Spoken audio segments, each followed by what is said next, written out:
I'll go ahead and call the meeting to order.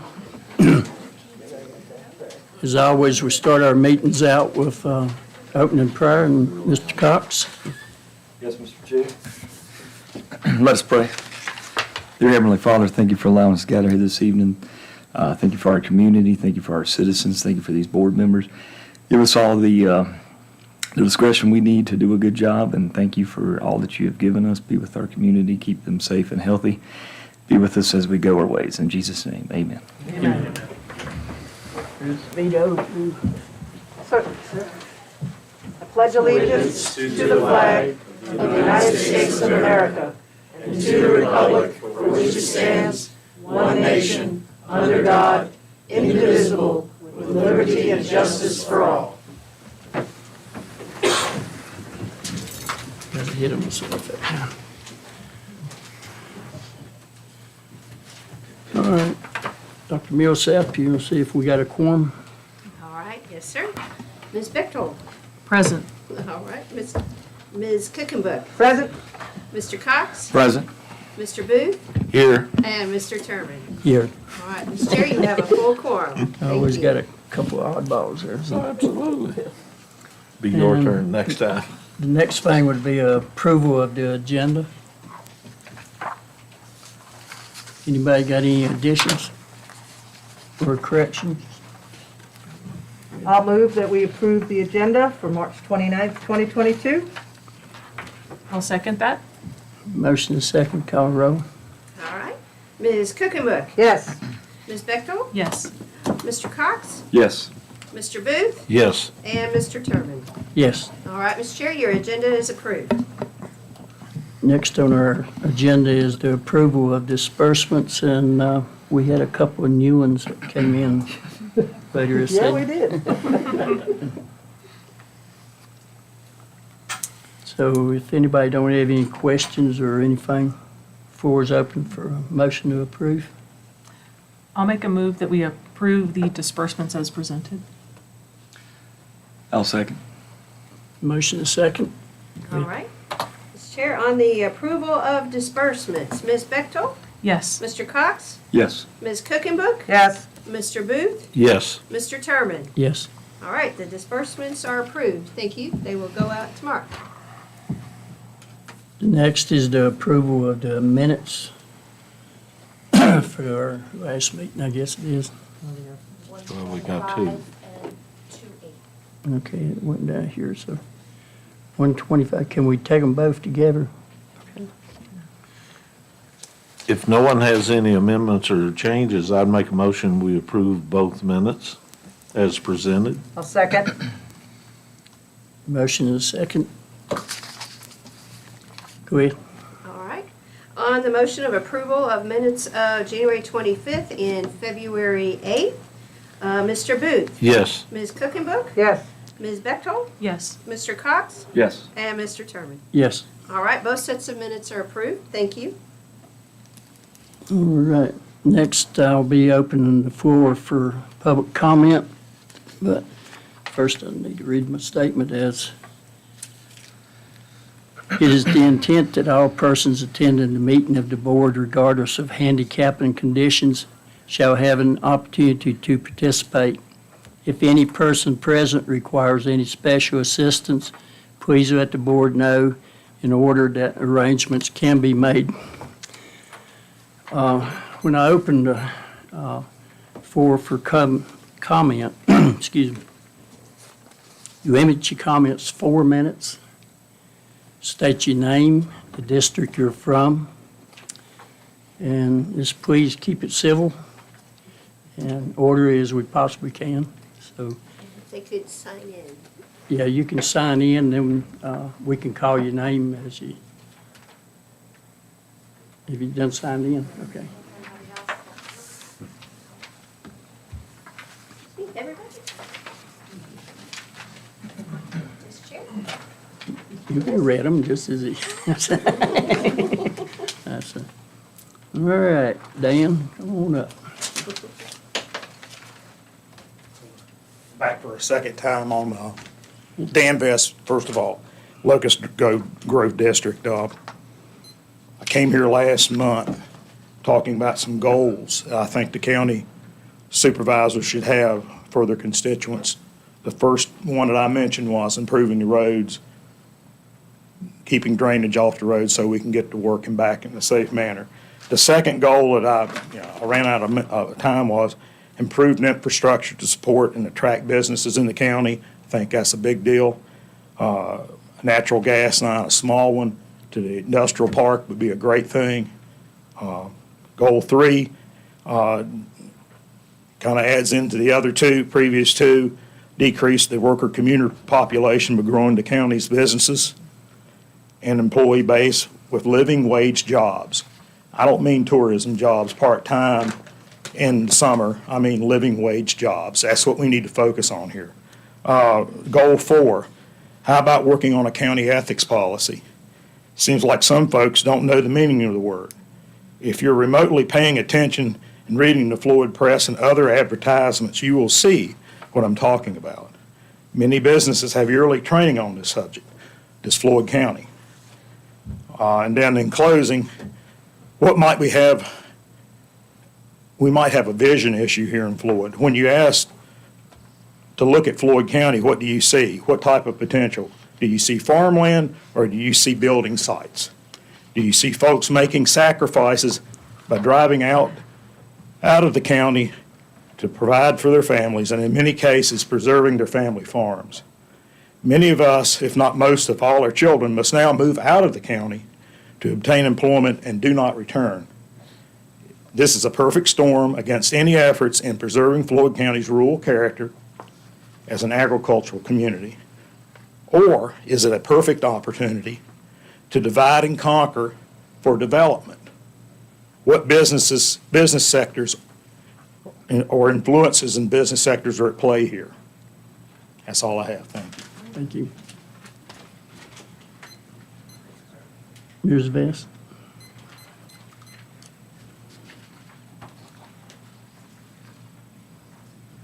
If you don't mind, there's one for you all and then one for each, and then these need to go up. This is for what I'm going to say, but I just want to clarify too, if there was someone who couldn't be here because of health reasons, but if I read the statement, that counts as my 4 minutes, is that right?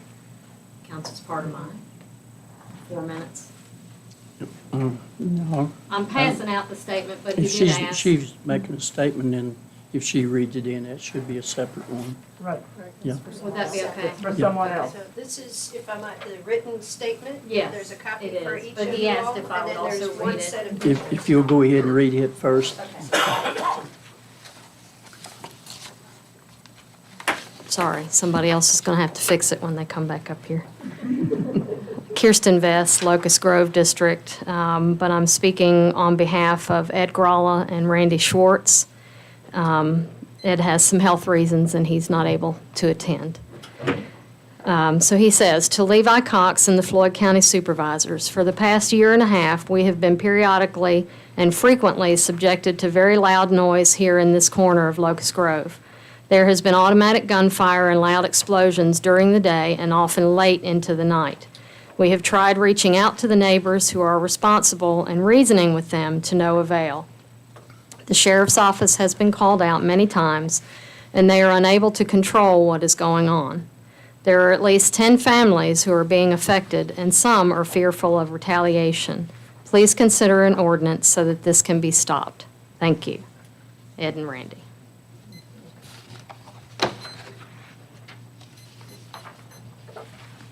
Come on. I have my own timer too, so I can, okay. Again, Kirsten Vest, Locust Grove District.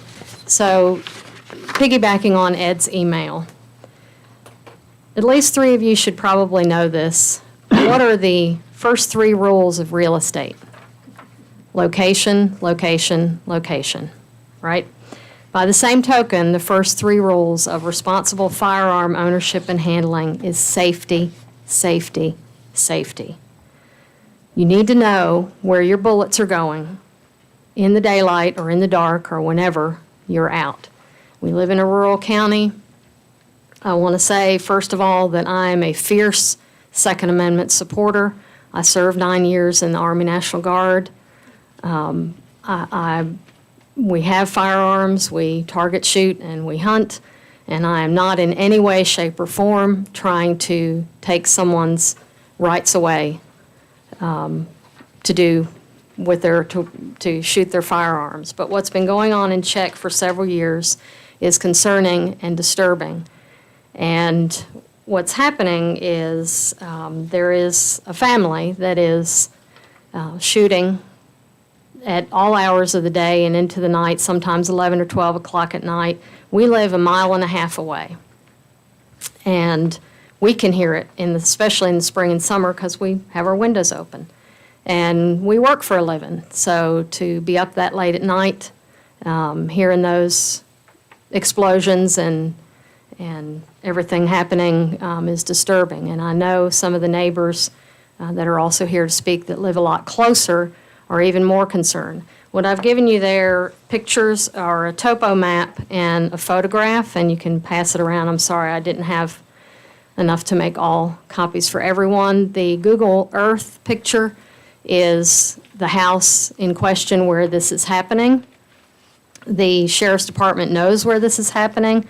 They've been out there, they've said that, as long as there's nothing illegal and there's no safety issues, they can't do anything about it. Our question here is the safety issue. Where this is happening is on a hilltop. If you look at that topo map and you know anything about topo maps, I've circled in the middle where this place is. That is on top of a hill, on top of a ridge. It's about 2,670 feet right there, and it goes down on all sides to the neighbors' properties. These are high-powered weapons, automatic weapons. Having spent 9 years in the National Guard, I know what automatic weapon fire sounds like. It is automatic weapon fire. If you don't know where those bullets are going, and you're just doing all hours of the day and night, then I have an issue with that. Also, the tannerite explosions are disturbing to us. I can't imagine living right next to it. A couple of people have livestock out that way, especially horses. That's dangerous. So it is a safety issue. And all we're asking is, I see there's a noise ordinance to be discussed, and I do appreciate that. Asking maybe, after dark especially, that we can't be doing this, but it's also a safety issue that somehow needs to be looked into, because people are afraid to even drive up their driveway. Or, what if they had to go out while this is going on at 10 o'clock at night? How do you know that you're not going to have a bullet come through your car? We don't live in Chicago or New York City, but there are times when it sure feels like it out there. And I just would greatly appreciate that you all would look into this. Again, we are not asking for anyone's rights to be taken away, but where do this person's rights end and our rights start as far as peacefulness and safety? Thank you.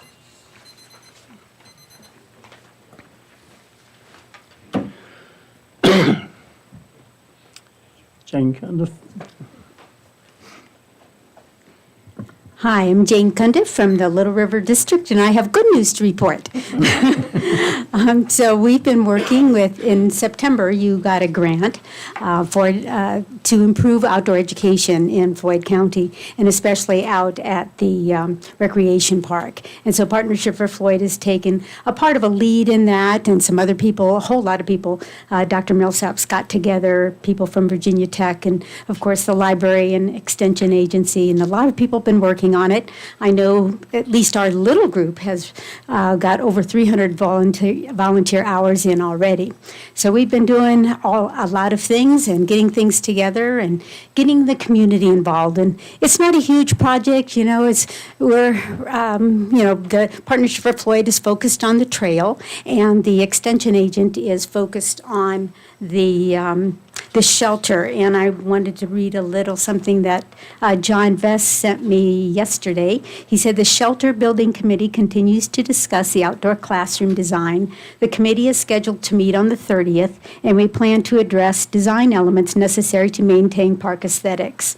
while assuring functionality to those who utilize the structure.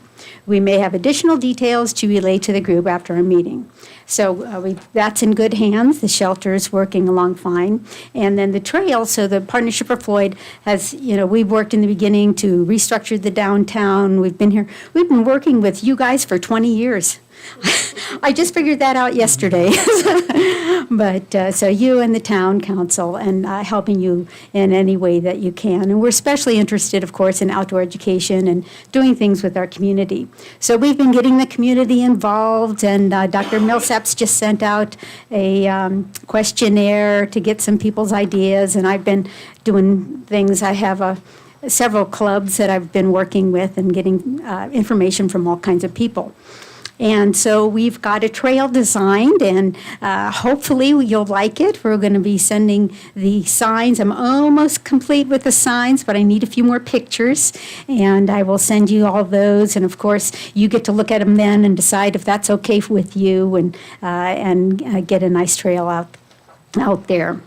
And so community involvement is our big thing, and we've already got the scouts involved and a couple of other folks out there. And the paper, the newspaper, as you've already noticed, really likes the good news in town. And so whenever we get some volunteers out there in the trail, it's good news for the county, to get people involved in something that makes everybody happy, and that's kids working in nature. How can you get more happy than that? It's fun. And so hopefully we will get this trail and shelter complete by summer. That's the idea of the grant, and we're moving along, and I'll be sending some information to you soon so that you can start to really look at it more closely and say go, or hopefully you won't say no. I hope you'll say go. And also I wanted to give you the good news that the signs, the educational signs that we want to put out on the fitness trail especially, and the nature signs, identification signs, that Partnership for Floyd will pay for those. And so we can help with that. That's what we like to do, so we'll be doing that. And I think there's a few other things, been getting some ideas from the community. And also when we had when we set up Limeberry Park, before that began, we actually had a big community, couple of them, come together and give us ideas what they wanted in that park. And so that's where this fitness trail came from partly, was remembering that, and people still coming and asking for that kind of thing. So we've got some ideas. So anyway, I hope that's good news for you, and I will be in touch. Thank you. We've got Christy Ratcliffe. Do you mind if I wait and go after Karen? It would make more sense. We're both That'd be signed fine. up, kind of have an order. That'd be fine. Just when he gets done, you just be ready. All right. Well, thank you for your time. I'm sorry. Raise it up a bit. Perrin Hartway, Courthouse District. So hopefully, not too different. I have a little similar news, also good news. Also has to do with outdoor recreation, education. It's a newer project in Floyd, and that's why I'm here, really. There's a group of us that got together a couple years ago and worked on a project that we really want to share with you. We created a 501c3 a couple years ago, and we're really passionate about similar, outdoor education, conservation of land in Floyd County, and also the health of our community. So there's some similar things to what Partnership for Floyd is doing. We've actually connected with them on this, but there's certainly a twist to our project, so I'll get to that. So we've been working for a couple of years, and like I said, create a 501c3. And so the mission, how we achieve this of conservation and community health is multi-part, but it really fits well together. So of course, restoration. So right now we're at the point where we're looking for land within the county. We don't know where it's going to be, but it's going to be. We're looking 20 to 150 acres, and it could be on either end of that or even outside that a little bit. And we're going to the goal. One of the goals on that land is to conserve and restore it. So we'll manage the land. We'll actually have an employee, probably by year 2, a part-time employee that's the land steward, and it helps manage for biodiversity and a healthy ecosystem. And then we're also it's going to be a public access park. So we're putting trails in, well, this is the, yeah, we will put trails in. New River Land Trust wants to find land in Floyd this year that will have public access. So they're working to help identify high conservation value land right now. So trails, parking area, gathering space, probably a bathroom in time, pole barn, picnic tables, those kinds of things. And marked trails, outdoor education piece too, and eventually, hopefully, workshops and a indoor facility. So here's the twist, all right? So we're also offering natural burial on this land. So you may have heard about this. We're slowly moving through the county about what we're doing. But natural burial, stay with me now, it's a popular movement really happening. And I think it comes from a desire to sort of regain ownership of the care of our deceased, which also has a positive impact. So for natural burial, there's no embalming. Millions of gallons of formaldehyde go in the ground every year for conventional burial. And we're grateful for those services, but we feel this is another way to do it. No embalming, no fancy caskets with hardwoods, thousands and thousands of board feet of hardwoods go in the ground every year for caskets. And then there's a giant concrete vault or plastic vault around that. It's very resource intensive. So this is a very simple burial with a biodegradable simple casket, maybe pine box built from trees from Floyd County. So it's also very affordable because it is so simple. So we're bringing affordable burial, probably comparable to cremation, but also much more positive impact on the environment. Cremation has its share of negative impacts. So even though it's affordable, this is where the income comes from. So we're conserving this land and restoring it, and probably have 2 to 3 employees over the first 3 or 4 or 5 years. And we do need capital up front to start, but then it sustains itself. There's burial, and the burial not only protects the land, right? I mean, it's like as good as a conservation easement, but it also provides income. And these examples around the country are very successful at sustaining themselves over decades to come, over 100 years, with income. So lastly, I'll say these places become a real point of pride in the communities they're in, and people participate in the burial, which is a deeply moving process.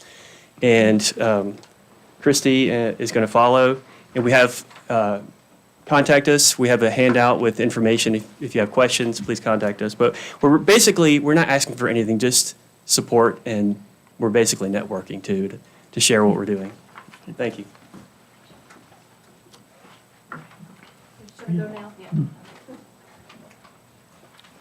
I'm Christy Ratcliffe, and I'm from Locust Grove District. So yes, I'm the secretary of this 501c3. It's called Blue Ridge Green Burial. And as Perrin said, it's a way to bring community together and be sustainable communities that work together and care for each other, and sustainable land practices as well. And as he said, there's many examples all around the country. There's only 8 conservation burial grounds. There's different kinds of burial, green or natural burial grounds. The kind of holy grail is the conservation burial ground. That's what we'd like to do, is conserve, protect, restore land, not just have natural burial. But I'm not here to talk more about that, because I did make a handout that our friend is going to bring at the end of the meeting. She got tied up. So I will send you home with like an FAQ, because often if you haven't really looked into natural burial before, a lot of like red flags might be flying, or, a lot of questions. So I've made a handout that'll probably answer your questions. And of course, you can always contact us. But I'm here to read a statement actually from Kathy Cole, who is a resident of Grayson County and a retired psychologist. And she wrote this to be shared this evening, as a person from outside the county that would see Floyd County's containing this kind of service as a way to bring in, income from outside the county and interest from outside the county. So she wrote, "To the Board of Supervisors, I'm a resident of Grayson County and have had an interest in green burial for years. When I learned that this group had formed in Floyd with that as its goal, I sat in on some of their early virtual meetings and was impressed with their depth of research, collaborative decision-making, and careful plans to find a tract that would conserve important habitat, as well as providing a green burial option for those of us who desire that disposition of our bodies. I've talked with several other people here who are also in favor of green burial. I will purchase the right to a burial space as soon as they are available and let my friends here know also. In the meantime, I will continue to support Blue Ridge Green Burial financially as I'm able. I see this as an asset for Floyd County and the wider region, and I hope you will support their efforts. Sincerely, Kathy Cole, retired psychologist, Independence, Virginia. So, yes, hopefully our friend will get here with the handouts, and I would love to hear from any of you by email or otherwise. We have a website, blueridgegreenburial.org, and that's on the handout. So, yes, thanks for listening. Thank you. Devonna Bale. Hope I pronounced that right. You did. I know, that's really good. I impress myself sometimes. You impressed me too. So I have a statement by one of my neighbors who couldn't make it. I was texting with him. We were hoping he could make it, but he didn't make it, but I have my own. So would it be okay if I started with mine? Yes. Is that okay? Okay. I'm going to time myself too. Yes, sir. What district? Oh, excuse me. I'm Devonna Bell from Locust Grove. Okay. So before I explain to you what's happening, I want you all to know that I am a huge supporter of the Second Amendment. I am a responsible gun owner. I was raised shooting guns with my dad and my granddad, who were gun owners and collectors, and I inherited their collections.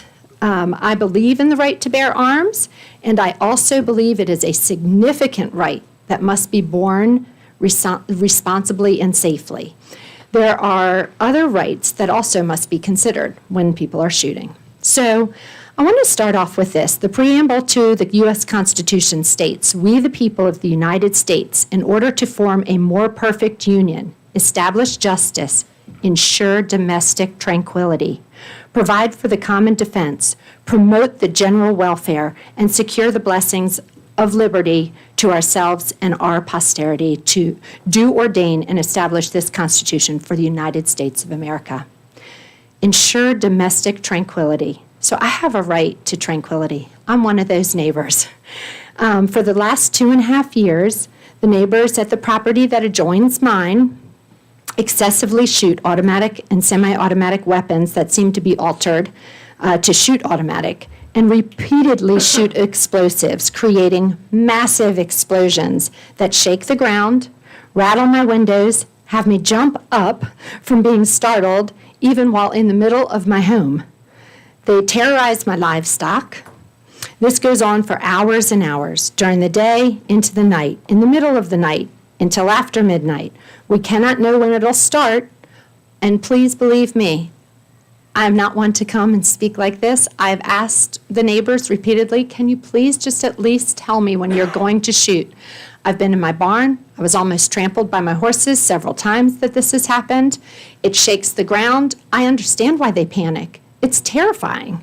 I've asked for safety reasons for them to please let me know. I've been rudely refused that with messages that feel very threatening. At times, it has been constant for hours and hours, and at other times it's sporadic. You have no knowledge of when it will start and when it will stop.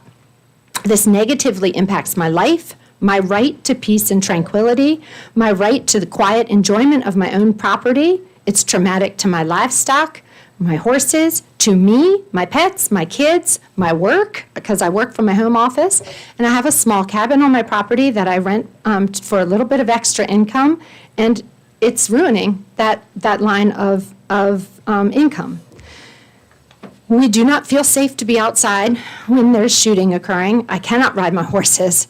If I happen to be on the horses, I better dismount quick. I can't work with my horses. I can't feed the horses when the shooting's happening. I can't walk on my property. I can't even go for a walk for fear of our safety. My property borders theirs, and we share a road. I feel threatened, and I feel unsafe. This is not reasonable. It is substantial. It is unreasonable. It is intentional. I feel that it is abusive and reckless and very unsafe. I have the right to the quiet enjoyment of my property. And this means that I should be able to use my property without this interference, and this interference feels like an attack. I'm begging you, as our elected officials, to help find a way that can help with this abuse and protect law-abiding members of the community. I don't know what the answer is. I'm hoping you do, and I'm asking you what can be done. Ha! 6 seconds. I did it! Okay. Okay, I think I can read this one maybe a little faster. Okay, so, Who's it from, and is it from Locust Grove? yes, sir. So this is from Eli Schwartz Gralla of Locust Grove. I am writing this to be read to the Board of Supervisors. I am Eli Schwartz Gralla and Yarrow Delaney Yard, who reside, should I give their address? Anyway, they reside off of Leadville Bottom Road. We also own property on Leadville Bottom Road and Schoolhouse Lane, adjoining the neighbors, creating the following disturbance. To the Floyd County Supervisors, over the past few years, we have experienced increasing amounts of disturbance caused by gunfire and explosions. In the beginning, it was once for a weekend in the summer, with gunfire going on for many, many hours during the day. When the dark came, we assumed that we would get a break, but it increased. At times, had us wondering if we needed to move away from the windows and into our basement. Even once we closed our kids' bedroom windows because the gunfire was so loud they couldn't sleep. This went on until the middle of the night and beyond. As stated by others, the police were called many times and were at first unable to locate the disturbance. Once they did locate it, they were unable to help in any way because they could not enter the property to see if what was happening was legal or not. Many of us neighbors question the level of gun safety or lack thereof being exercised, especially when nighttime comes and likely alcohol is involved. As time has gone on, the frequency of these occurrences has increased. Also, the use of exploding targets or other explosives has become almost regular. When they explode, they shake our home and scare our children. I don't know what the answer is, but I do think we need some kind of ordinance as a county, something that gives some oversight to what is happening and how it affects all of those around. There is reasonable and safe gun use, and then there is a point when it exceeds that. I feel this is easier to draw a line at night, but even during the day, there needs to be a limit. I'm very sorry I could not attend tonight's meeting to speak in person. From my conversation with both the Vests and Devonna Bell, I believe I agree with most everything they will be presenting as well. Thank you for your time. Thank you very much for listening. Hank Bowen. My name's Hank Bowen from Locust Grove District. I agree with everything they're saying about the noise. I'm all for peace and quiet. I'm all for safety. What I've heard, I like what I've heard, but I do have concerns. This is a slippery slope, and if it comes, I moved from Roanoke City because I couldn't shoot my guns. That was 23 years ago. So long as we go at this, and I don't know the fix for it either. There does need to be a fix, but we just need to do it without infringing on our rights and our freedoms. So whatever y'all can do, I agree. We have an Airbnb as well, and I don't want it affecting my income, but let's be sensible and figure it out. Thank you. Van Angle. Linda, were you going to bring up Havens, the green box thing? Or? I was later, but if you want to. No, I'll just wait till then. I may not say anything, but I will, since I'm up here, I will say you guys need to call the ATF. You're going to the wrong. You're going to the wrong. Okay, all right. Yeah, so I'm just saying. Yeah. All right, Peggy Link.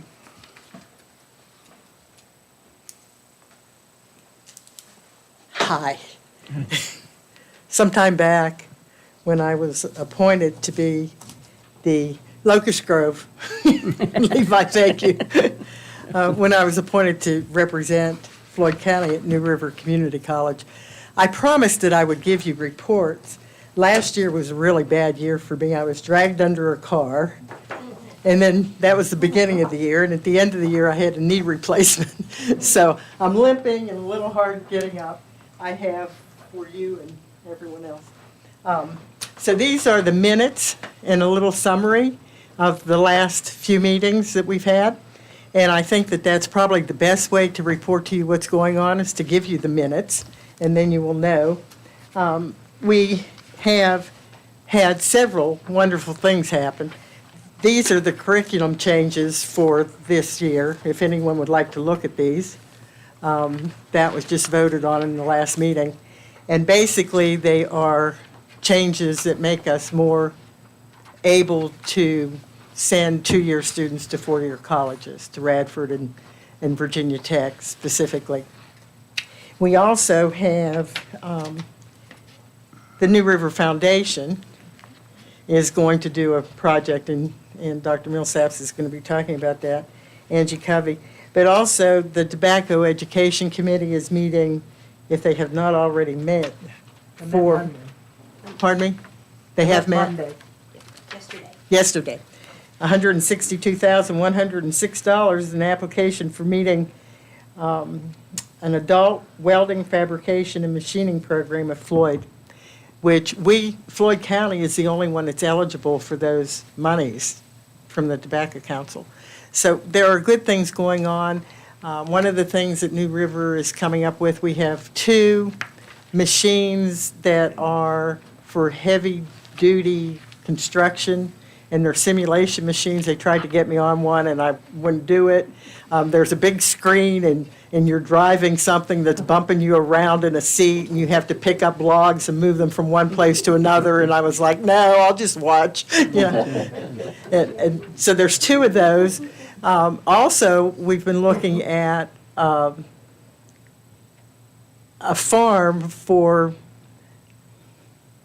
I just lost my train of thought, for solar to make the whole campus solar. So it's a solar farm that will be on the corner of the campus and Route 11460 going into Pulaski. And so that's in the works also. There are a lot of good things going on, but you'll see in a lot of those minutes what's happening. And if you ever have any questions, you can call me at home. My number is 651-6363. I'd be more than happy to tell you what's happening. And if anyone wants to look at the curriculum changes, I brought those with me tonight. Thank you. Thank you. That was Christy Pugh. Hi, everybody. I'm Christy Pugh, Locust Grove District. I also live in the neighborhood with the house that Kirsten Vest indicated there on the map. And I just wanted to come and speak tonight because I live about a quarter mile from the house, and I have experienced the same change over the last couple of years with the extreme level of noise. And I know that noise ordinances are difficult to enforce and that different people have different opinions about what is offensive and what's not. But I would argue that these tannerite explosions are on a whole different level because they're so powerful that they shake my house. And the first time you hear it, you think a plane must have just crashed over there. That's how intense it is. And then when you realize that somebody's doing it on purpose all evening, then to me, that crosses the line between us all having the right to do what we want to do on our properties, which I believe in, and us interfering with our neighbors' enjoyment of their own property. It's just truly more disturbing, I think, than ought to be considered civil and respectful use of your own property when you have neighbors. I just would ask that we consider something that can be done to allow everyone to enjoy their own property without having their own rights infringed upon. So thank you. I appreciate you putting this on the agenda tonight. Thank you for listening to us all. That ends the list I have, unless someone else wants to speak. If anybody has additional questions or comments, you can reduce them to writing and give them to the staff or forward them to one of the board members. That was talking about earlier when I closed the floor. If y'all want to go ahead and talk about that. Oh, to give a little background on the noise Yeah. ordinance, so I brought Steve for a book. Okay. So if no one else, I want to close public comment. And I want to thank everybody for being civil and everything. Sometimes we get a hot topic and everybody wants to shout and, I get old. I don't like noise. So, okay. We had this on our agenda for tonight later on, but I'm going to move it up where Dr. Millsap and our attorney, Steve Durbin, can sort of give you some background on, what we're facing right now. Because it's not like the board don't want to delve into it, but it takes time, and we want to get it right because all of us, we're gun owners, we're hunters, we're everything, but we like peace and quiet and, everything. So we have to be careful and take everybody's rights into consideration. Try to find that happy medium, if there's such a thing. So I'll let Steve and Dr. Millsap. Sounds good.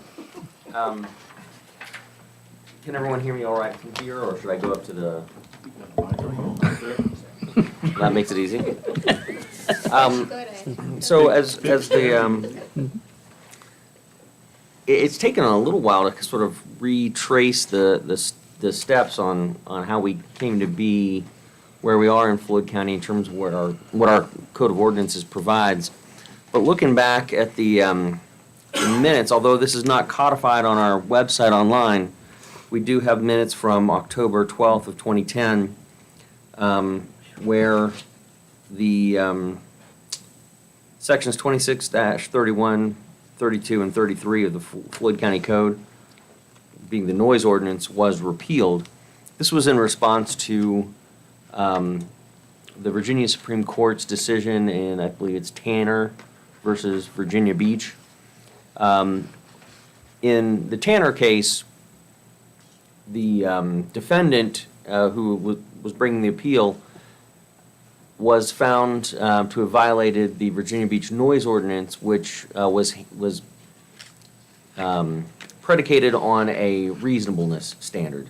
Someone shall not create unreasonable noise at unreasonable times, and of course, I'm sure you can all anticipate the problem there is what's reasonable to one person is unreasonable to another. So in response to that, guidance from the local government attorneys of Virginia, from my firm, and from others, a work group was assembled with the local government attorneys of Virginia to kind of tease out what is enforceable at this point and what's not. Much of what the Floyd County Noise Ordinance provided would run afoul of the Tanner decision. And so the board decided at that time to repeal the Noise Ordinance entirely. Where do we stand now? You could adopt a noise ordinance that's predicated on an objective standard or a decibel based standard. There are pros and cons to both of those approaches. With regard to the decibel meter standard, that's clearly going to be enforceable.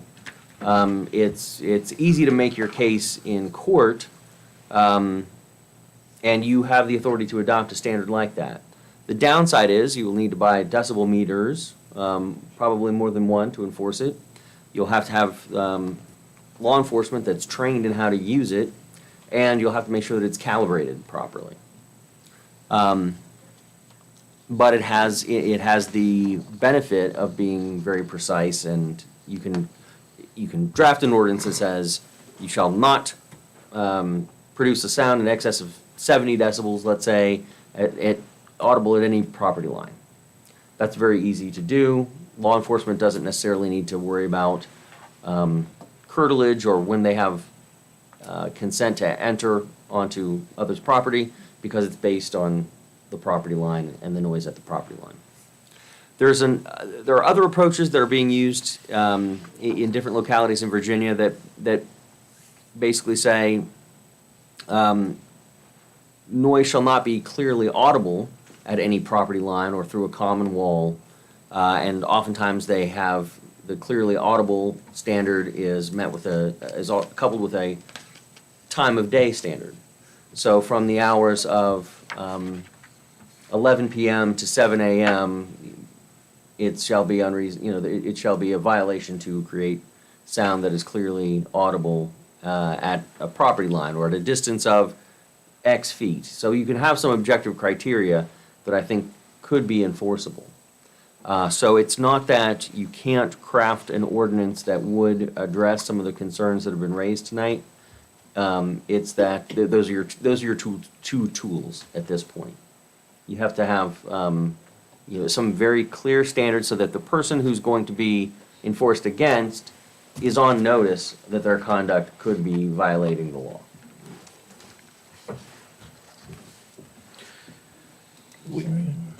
Go ahead. If I might, to complete on that. So what was in, in your packet was the old noise ordinance. And because the online version didn't show that it had been rescinded, I guess now almost 12 years ago, 11 and a half years ago, I went ahead and sent it to you, but so you need to be aware that it is no longer standing, but that's what it is, that's what it was, and we'll probably make a change to your budget request to get this all updated, as was recommended recently by your attorney. Once a decade is probably a good time to update your code. You think? So, audible could be someone singing opera at 6:30 in the morning. I mean, I just want to clarify. When Same you, thing you hear. It's anything you would hear. So somebody singing opera at 6:30 in the morning could be offensive to somebody and would fall under a noise ordinance. Now, I'm not trying to be funny. I'm just trying to get the idea, or some child who gets up early in the morning and starts playing, their music. If I may, Yeah. I know at one time when this was, back a little history, presented to us, it all relied on the decimal level. And I know when we were doing the wind turbine studies, they had decimal level charts and stuff that showed. I would want to see that. I want to see what those decimal level charts are. Like it has a listing of what falls in at certain decimal levels. I can, and I'm not being funny either, I can see a farmer having a problem, and I understand that's vastly different than y'all's problem, but we have to encompass all of it. Having a cow down somewhere near a property line, and I've had to do this myself, take a tractor with a boom pole and a strap, go out there at all hours, lift that animal up and put them on a sled and drag them back to the barn where they could be doctored on and met. So I want to see what all falls into this decimal levels that, and I know that's not a problem. So- I know that, but I'm trying to look out for the farmer too. You want some ability to gauge. So how loud, how many decibels does a normal farm tractor create? Well, see, that's what I right don't next to know. it? That's why, this ordinance says 70. I don't know what, that's why, and I don't recall what all When we were doing those wind turbines, they had all kind of charts that had different levels. They showed what an air conditioner was and a lawnmower and different stuffs. So I know that those kind of charts exist. I would want to see what at the levels before we got into it too far. Also, the problem we ran into, and basically, now I know they rescinded it in 2010, but in the early 2000s, the problem we ran into when I was on the board then was training of officers, and as you mentioned, the meters and having them properly set, and it got to the point where basically it was just not being enforced because we didn't have the resources at the time, and we were in a much worse financial time at the time. I'm not above looking at it again, but there's certain things. Also, we need to approach the sheriff's office and get their input. We could adopt an ordinance, but everybody, it's a group effort, not just us doing it, I guess is what I'm trying to get to. I'll shut the barn door here in a minute, but sorry. But I just want to emphasize, I want their input because they're the ones that's going to be enforcing it. Now, if I could real quick, I have one question. There's nothing under the state code that the sheriff's office can be enforcing without us having an ordinance? Or is there something the state troopers could be enforcing under the state law? Well, without researching that as a separate question as far as use of firearms and safety and things of that nature, I can't answer that question as we're sitting. But you understand where I'm going? I mean, Most of the time, the state won't get involved. What I would say is that some of the comments tonight are making a case for a potentially a private nuisance lawsuit.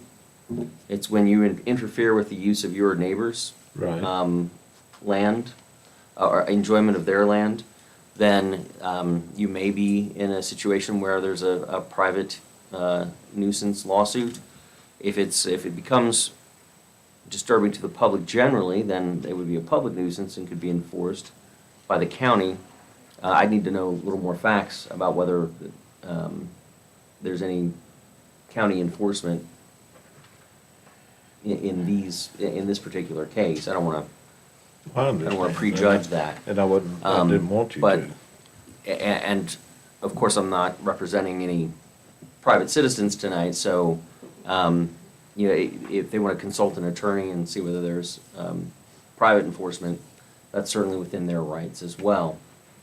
One thing I will say, if you decide that not to go with the decibel approach, you don't necessarily have to set, if you go through objective standards, you don't necessarily have to set those at the property line necessarily. It could be from a measured distance from the source of the noise, or you could proscribe specific kinds of noises, such as commercial noises will so not be clearly audible from X distance, and you can put exceptions into it. So, for example, a common exception would be vehicle noise shall not be audible at a distance of X, and you shall have a working muffler. The exception for the vehicle noise will be like a horn or a signaling device.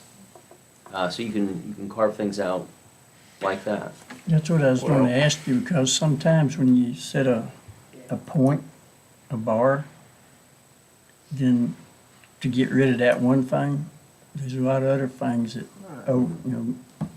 goes over that bar. Unintended consequences. Well, the thing of it is, if I was the deputy and I go out there with my years of construction work and whatever without proper hearing protection, what I consider audible is going to be vastly different from you.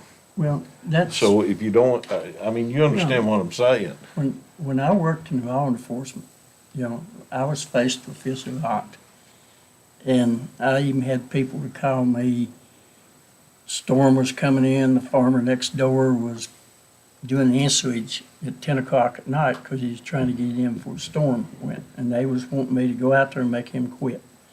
You know, I had well drillers that worked till 8 trying to get a well done. They wanted me to go out there and make him quit running the well.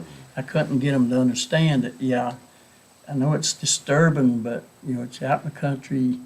And, you know, the same way after shooting, you know, and that's where it really, you know, I know they understand people's rights to Second Amendment and all that, and we understand, you know, you safe and secure in your home, you know, and that's where we we got a thin line right here to, you know, to walk, you know. And just the decimal thing really worries me, you know. Well, and the only reason I was asking about anything in the state code, you know, and we don't rush through stuff. But even if we fast-tracked it, we're talking months. And these people seem to need remedy quicker. That's why I was wondering if you happen to know. Now, I don't want you, it's not your job to go and look, but it looked to me like there would probably be something in the state code, just like they do nuisance, you know, the nuisance part. There's bound to be something in there, I would think, about noise nuisance. You know, the part like we talked about with trailers and mobile homes and that sort of stuff. I would think it would be, looks to me like there would be something in the code pertaining to noise. But, and I'm not asking you to look, it's not your job to look, but. I'm not aware of anything off the top of my head. It's a state level without a local ordinance. I'm not aware. The only thing I can remember when state code dealt with motor vehicles. You know, Mufflers. retarding the exhaust and jake brakes and brakes, stuff like yeah. that. Well, if I'm not mistaken, and I'm not a law officer, but to have an automatic weapon, you either have to have a collector's or a permit, don't you? I think that's correct. Well, then, this is my There may be question, some I'm not, factual debate is whether it's actually an automatic or. right, Right. but that could be, I'm not trying to, I'm trying not to step on anybody's toes, but in common sense to me, if you have to have a permit or something for that, then it looks like that would be something you could go, an officer could go and ask for a copy of. If that officer, now, that officer is probably gonna have to hear the automatic fire to do it. But it looks to me like they could ask at least that part, or ATF, or whoever. And that may be a question for the Commonwealth's Attorney's Office. Well, that's what I was getting ready to say, the Commonwealth Attorney might be the next place for them to go. And I'm not trying to drag this. I'm not trying to put Mr. Bransom on the spot either. No, I'm not I mean, it's either, just- but what I'm saying is, it sounds like y'all need a quicker remedy than we're gonna be able to do. I agree that this is in order to do this right, this is a multiple month process. Yeah. Mr. Go ahead. Yeah, I was just going to say, I'd like to thank the Locust Grove District for coming out to voice their concerns. I think I'm just on the other side of the ridge. I don't get to hear most of that, which I think I'm glad of that. But I certainly believe that it's going on. And thank you for voice. I think you voiced your concerns in the right manner tonight. And thank you for coming out. Certainly a gun owner myself and enjoy shooting and protecting the rights of firearms. I was going to ask Steve, do you know if, and just like Joe, I was nearly 20 years in law enforcement at Christiansburg Police and some here at Floyd, but do you know if any adjoining jurisdictions are having, we had a noise ordinance at Christiansburg that was very tough to enforce. Do you know if any of the county, that was in a town setting, which is actually, it's a little easier to enforce, but still hard to enforce. Whereas a county setting, do we know if Montgomery, Giles, do they actually have anything that they're enforcing Pulaski in a county setting? I could look at that. I do know that there are counties that have noise ordinances in place and do enforce them. Albemarle is the one that comes to mind at the top of my head. You typically see noise ordinances for stringent and detailed in towns Right, and cities. right. But, And more. counties successfully enforce them as well. And more urban counties. Yeah. Yeah. Do you know by chance what where I had worked, it was more of a civil summons type punishment, but do you know by chance maybe what the punishment actually was on, or could be on something like this of what we're discussing? Our former one had it. Class 3 misdemeanor? You Class three. do have the choice of civil enforcement or misdemeanor enforcement. Yeah, I do think it's something we need to look at, but we do need to be careful on how we approach it, get all the right resources on board. And whether it's on paper or not, the one thing that I guess I go back in my prior experience, just like with Joe, would be the enforcement. You know, you get that, you're in Indian Valley on patrol, you get that phone call for the disturbance and check. There's 2 deputies working the county. You get there 45 minutes from that point, whether it's going on or not going on. Let's say it is going on. You do your decimal or you do whatever. You think you got a violation. It even further complicates then at that point of, and I think we just need to remember that, but then who do we charge? You got 10 people out there and they're all partying. No one's admitting to anything. I just ran into that so much that it's just an area of concern I there. have too, you know, when you get there, just like I had down on that end, some people dove hunting.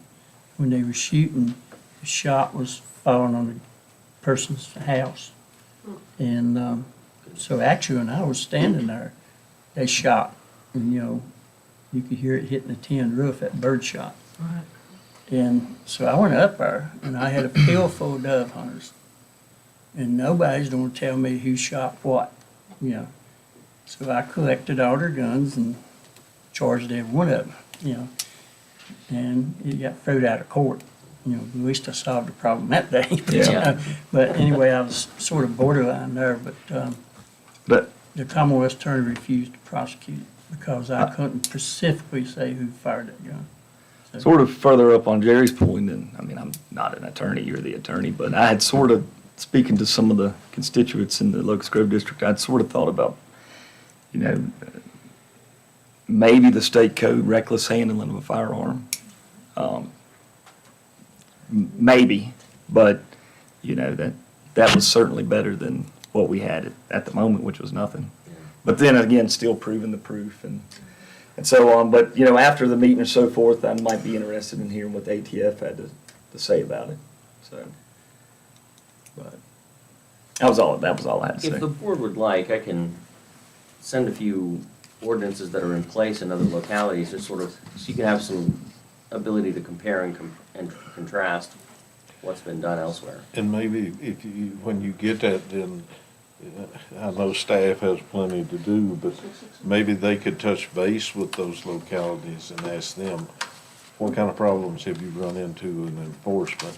Because we can prove, we can have a piece of paper, and we can have the law written down on it, but if it's not able to be enforced or to take care of the problem, then what have we really done? If I could request one thing, if you do that, and you're the lawyer, you'll probably do this, but just for my edification, get a county that's similar to us and close to us, because these city ordinances like Virginia Beach, when I read that and I thought, my God, I ain't touching that in my 20-foot pole, you know. You want something that's gonna fit. Yeah, the- so- Right. yeah, because when they said that noise is 50 feet, I thought, well, me and my wife argue louder than that, you know. So, you know, So I was wondering, from your description, everyone, it sounds like there's more than one individual. And you know how when we have had new laws that have come on the books where if you're having a party, and I think this speaks to your reckless handling of a firearm, if there's a lot of alcohol involved and then they get kind of out of hand, Tannerites blowing off at 1:30 a.m., automatic weapons are being fired at midnight. I agree that this can be a slippery slope, but there are some kinds of, justifications for not being able to have tranquility out in the country. Now, I mean, we target shoot at my house, and we have neighbors around that do the same thing. But none of us have ever done anything at, well after dark. I mean, that's just not safe handling of firearms. That's the bottom line. Anything after dark is kind of dangerous. Can I add one thing, please? That would Speaking be- of dark, We're not supposed to have any, okay, Any- we've just got to keep in mind, some people do try to sight in a night vision or a thermal at night. Anyway, I know that you, I was getting ready to say too, that's where law enforcement's hands are tied, because you would have to go on that property at night, and see what kind of backstop. Just, like my son built one on the farm for us. Where he used the rubber tires and, filled them full Right. of sand and built good backstop. Because of course, he's in law enforcement, he knows how to do it. I'm blessed, my nearest neighbor is half a mile away, and we just use hunting rifles and stuff. But, law enforcement has to prove, like, with all due respect to Ms. Vest, and I'm sure she's been on a firing range where somebody had a semi-automatic pistol. They can fire that thing pretty fast. And it at a distance, the sound gets together. I fired an M60 in training one time, Yeah. so I know what that sounds like. Right, that's what I'm saying. That's what I'm saying. I'm not trying to cause an argument or controversy. I'm just saying that of the nights, noise is just distorted. And somebody firing a semi-automatic real fast, you sounds in these hills. Yeah. It may sound like that you're real quick. Right. And to your point, Mr. Chairman, law enforcement has to, whatever ordinance might be adopted, law enforcement will have to enforce it in all the contexts, not just the one that we're talking about tonight. Right. Correct. That's a very limited set of facts, but, countywide, there are going to be other noise complaints, and there are going to be, I'm law not enforcement will be trying called upon to. shirk our duty or anything like this. It's not like we're not going to debate it and Talk about it. Do everything we can, because, like I say, we got to find that happy medium. Yeah. And right now, I think we beat this horse long enough. Go ahead. Yes, sir. I was just going to ask for the other county ordinances like we've requested, and we can have a further discussion, but it seems like our hands are tied today. We can't pass an ordinance today. So we need to just follow up with it. We need something to argue about. Correct. We need a bunch of ordinances where we can, try to get together on one that fits us. And, one size don't fit all, and so. But we do appreciate y'all coming, y'all's input. Like I say, if you got additional comments or anything, let staff know. You can call any of us, we're on the website and talk about it. And we can't promise you anything, but we're not going to turn a deaf ear to your problems either. So I guess we can move on to something else right now. Mr. Chair, if I might, since we have, folks that spoke on something else, hopefully they don't think it's controversial, if it'd be all right with you, there were things that were related to my report. Okay. If we Yeah, move those go ahead. ahead so they could go ahead and head on out, given the hour, if you don't mind, sir. And it relates to green boxes and to the ACES program. So one's certainly not controversial and the other one controversial to bears. Do you have her report? Yeah.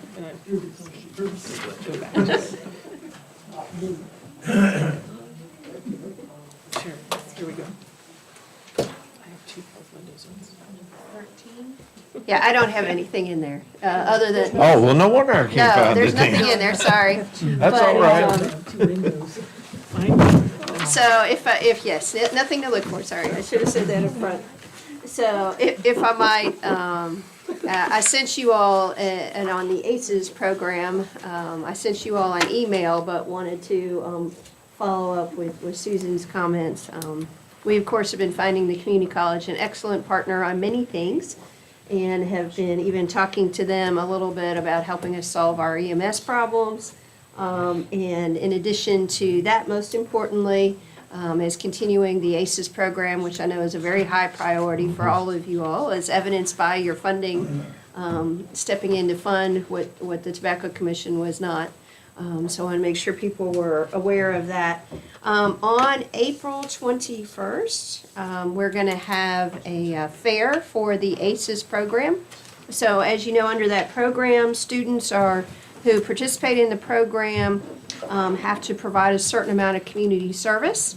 In the past, that's been kind of a one-off thing. They come up with something, they let Cindy know, Miss Ryan know when she was here, and then they had to bring their paperwork back, and so they had to go out and find their own experience, and we had to work through the paperwork. And the schools and the community college have been great to work with us, and so we're going to have a volunteer fair that morning at the high school. All the students will have just gotten their notice just a couple of days before that they've been accepted into the program. And then we'll invite, of course, the existing folks who will be at the community college by then, but also the new students. And so they'll be able to come between 9:30 and I think we said 11 and meet with a variety of groups in the community who have stepped up and said they'd like to take some volunteers. And we have had a number, we probably had about 8 so far that have signed up, including the Arts Center, the Junebug Center, the Partnership for Floyd, Plenty, Angels in the Attic, yes, thank you. So we've had a nice group, well-rounded group of folks in the community that have stepped up and said, we want to have some of these students work with us and give them a good experience. Some of them will also have Jacob go for recreation, and I think a couple of them are actually already signed up with the volunteer fire folks. So it's a really good experience, and so thank you to the community college folks for continuing to help drive that forward and do the promotion to the Tobacco Commission. So since Susan was here, real quick, I wanted to say that. And then Mr. Engel is here related to green boxes. He and I have had conversations. He came in very kindly way back in, I think, November, the first November, December, and talked to me. They have green boxes at their church. They have been kind enough to keep them up. And they are right next to that Licorice former site. So we originally thought, or at least I originally thought, a lot of their challenges were related to the bears that were crossing over, which might still be true, but it appears there might also be some humans helping out. And so to that end, the church has been very gracious to host us at this point as it is. In the past, we've had one of our few memos of understanding with someone who has green box sites. And so I think that was a really good thing. And I didn't have a copy of it, so they were kind enough to share that with me and said we would, at that time, the MOU said we would commit to helping them have asphalt in the area as part of an extension of their parking lot, but it was for the green boxes. And then they've come up with some really good ideas, which we have committed your funds out of the green box improvement line item to help out with getting some of the boxes we had ordered last year that finally came in, moved up there. But they're also going to try to come up with some of their own ideas about how to make them bear-proof. And we've also committed that Chris is going to help us find some cameras to put up there to deal with the human side of the problem. And since we have similar problems, human problems, in some of the other sites, I've emailed with Chris earlier today about, we'll go ahead and order more than one camera instead of cameras because we have some other sites. Did you And check so- with Brian on that? Did I On say? cameras? Well, we're going to try to get, the challenge, as I understand it, in the past with the cameras has been the resolution quality. But now the technology is better. We feel like we'll Okay. be able to do better. Well, I know down here, vehicles on Route 8 was tripping it and using it up. Using it up, yeah. And it's So hard to hard. Right. get the tag. And Right. so- Well, we'll send Chris and these folks to climb But around. I I don't know, guess- sir, if you want to add to that, but they've been very, very kind and patient about this, so we're gonna try to do all we can to help out, and apologies that it's taken a while. Are you I don't know, talking? sir, if you want to say anything else. Oh, I'm sorry. No, no. No, let him go ahead and I'll ask you my question Well- after. I'm sorry. It's a multi-level problem. Initially, one of the main problems, of course, is the bears. Tomorrow, thanks to Shirley Thompson getting us the new boxes there, those boxes will be locked to where the bears cannot get in them. We're going to lock the tops to where you can't raise it up to put household refuge or construction refuge in it. We know we're probably going to end up with a lot of stuff in the parking lot initially, but that's, you guys have got to pitch in with the cameras, and you've got to charge these people, and you've got to make sure it sticks. And as Levi and I talked a little bit about it, if it doesn't stick, if they just if they brush it off the court table, so to speak, then we need to make that very public, that they're not willing to enforce the ordinances. The other issue is, again, the people. That is really the bears are easy. Lock the gate, lock them, put hooks on the doors, teach a child how to hook the door. And that'll all be on there tomorrow. But the other thing is, we signed a lease with the county in 2001. And I think that's correct. My father, Tom, and all the board of trustees agreed to the lease. The lease was created in 2001. It was signed December the 11th, 2001. And the lease was for 5 years for $1,000 for the lease, okay? And we have no record at our church of that being paid. Now, it could be that they paid that toward the paving of the lot, which is very possible, because that was what the intention was, to help with the cost of the paving. It has not been paid since. And of course, nobody at the church, a lot of these trustees are gone, and nobody even knew about a lease until I contacted the previous administrator, and they found the lease and sent me a copy of it. It's the first time we'd ever seen it. So at this point, we're like 4 cycles into this lease that have never been paid. So basically, and the way the lease is set up, it automatically renews if nobody pulls out of it.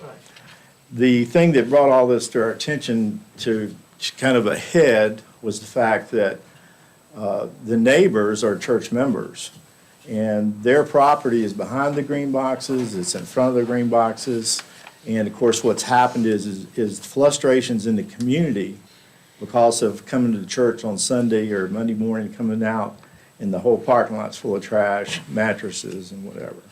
So we need to get that fixed. We need to get the bear thing fixed.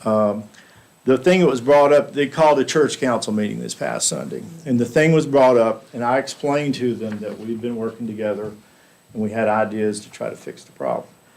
So basically, at this point, the church council meeting did not make a decision, but we did say, we're going to evaluate this in 30 days. We need cameras in place in 30 days from now. 60 days, we want to make sure that the bears are going to be taken care of this week, okay? Unless somebody leaves the doors open. Again, that needs to be part of the ordinance. That's just as bad as throwing the trash on the ground, okay? And then in 90 days, if we don't have it fixed, then the church council may consider asking them to be moved. We hope that doesn't happen, because that hurts the community. It doesn't hurt the county, what it does, but you know what I'm saying, is the thing of it is, we don't want to sacrifice the service to the community, and that's what it is. But the last thing I think is, we need to renegotiate this lease. We need to get it up to speed, okay? We need to renegotiate it. I mean, it's kind of insulting, $200 a year for damage to the parking lot, trash all over around the green boxes, glass, nails, and our neighbors and members have gone out there and picked it up a lot, so. But the guys on the trucks do a great job. They try to fix it, but they got obviously the problem. That's all I've got.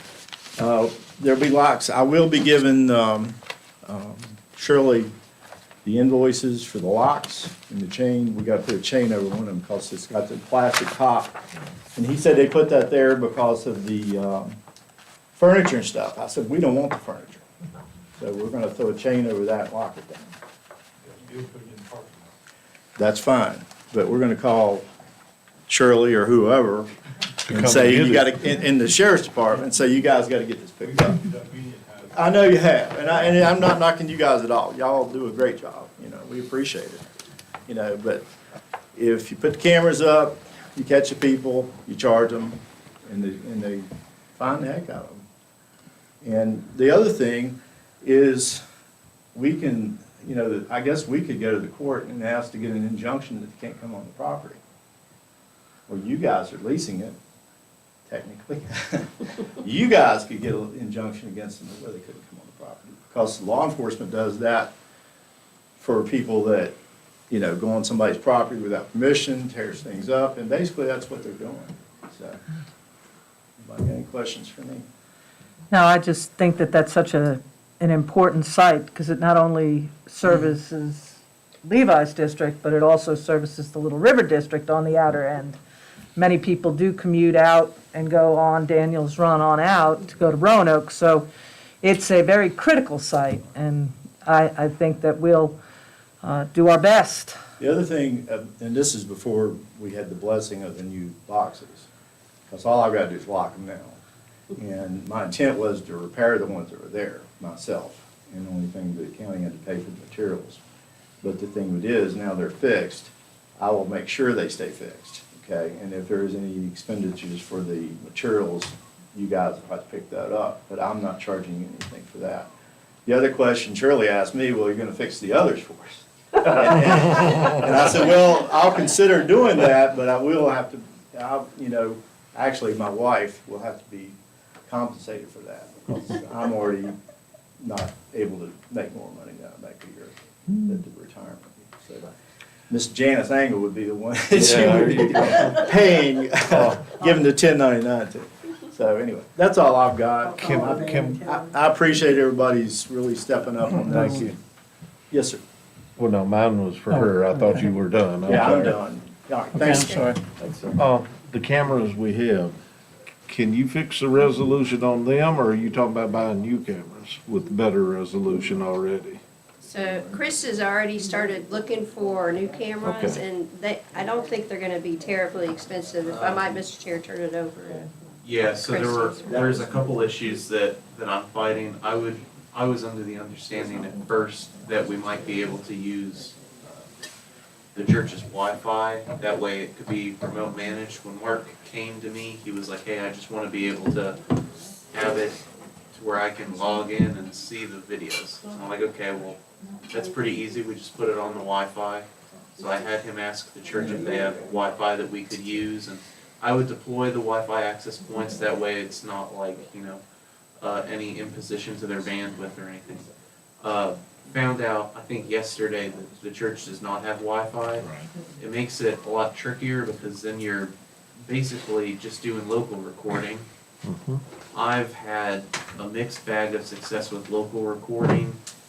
The SD card fails, which SD cards fail all the time. You have to worry about weather resistance. You have to worry about people getting and stealing it, because you have to think about, you have to pull the SD card, so you can't be riding a boom truck over to change your SD card every day. And they'll probably fill up with location-based tracking unless we do something cloud managed. So the issue is that finding out that we've had issues in the past with maybe this being on a road and picking up license plates, needing to do a high resolution scan of everything so that it's actually prosecutable, but not having a way of uploading that data to where we could actually go and retrieve it easily. So I'm back at the drawing board, unfortunately. I have a couple of options, but it would involve daily SD card removals. Most likely that's gonna be extremely labor intensive. Because nowadays you can put 128 gigabytes in an SD card, but using a high enough resolution to where you could see license plates, that's maybe a day and a half of footage max. So You replace it Friday morning, you lose all the last half of Saturday, Sunday, and Monday morning until they replace it. So it's just kind of a mixed bag of success, really, at this point. Some of the options that are more affordable, I can see about what we can do about possibly getting a cloud-based solution to where we deploy Wi-Fi just for this specific purpose, just long enough to see if there's something that we can actually stick prosecution-wise. I have to reach out to an ISP or a mobile data provider and actually see what the feasibility of that is. But at this what point, about the- there's at least a day or two of like actual at the chalkboard figuring things out. What about, have you talked to citizens with their lines they've run? Gigabyte is there. Yeah, we All right. have not gotten that far yet, but we'll figure out a way. So Because we- the we'll Gigabyte figure comes it out Lick Ridge and goes We'll down figure Goose it out. Creek Road. Yeah, What we about just have the- to figure out whether or not that's a cost-effective solution, because if we're deploying Wi-Fi, we'll have to buy the ISP connection for that specific place, meaning we'll have to install it into the church. We'll have to deploy a Wi-Fi access point outside to capture this device. It gets a lot more expensive once you start rolling down that route. Okay. Scalability is very, very low at that point. Have you checked with the neighbor, how close is the neighbor's house to the church? You are right across the street. Right across the street. That's what I was thinking. All right. I mean, you're talking Wi-Fi, and you're talking SD cards and everything like that. The best system you can get is one of the convenience stores. They're the sweetest people. You've got a video recorder that records, I forget how many days, like over and over and over on a huge hard drive, Right. Yeah. terabyte or And- 2 terabytes. And you could actually have wireless cameras going to that receiver. So you're not even storing it on the camera. From the research that I've done personally, and I don't mean to discredit that, and I might not have done enough research into it, those solutions are NVR solutions, and those have a very, very high cost of entry. And unfortunately, they're only scalable to the one specific location, so it doesn't really allow us to take this all over the county, like. I'm not trying to ignore the other part of the county. I'm Yeah. just saying that if it solves the problem here, Mhm.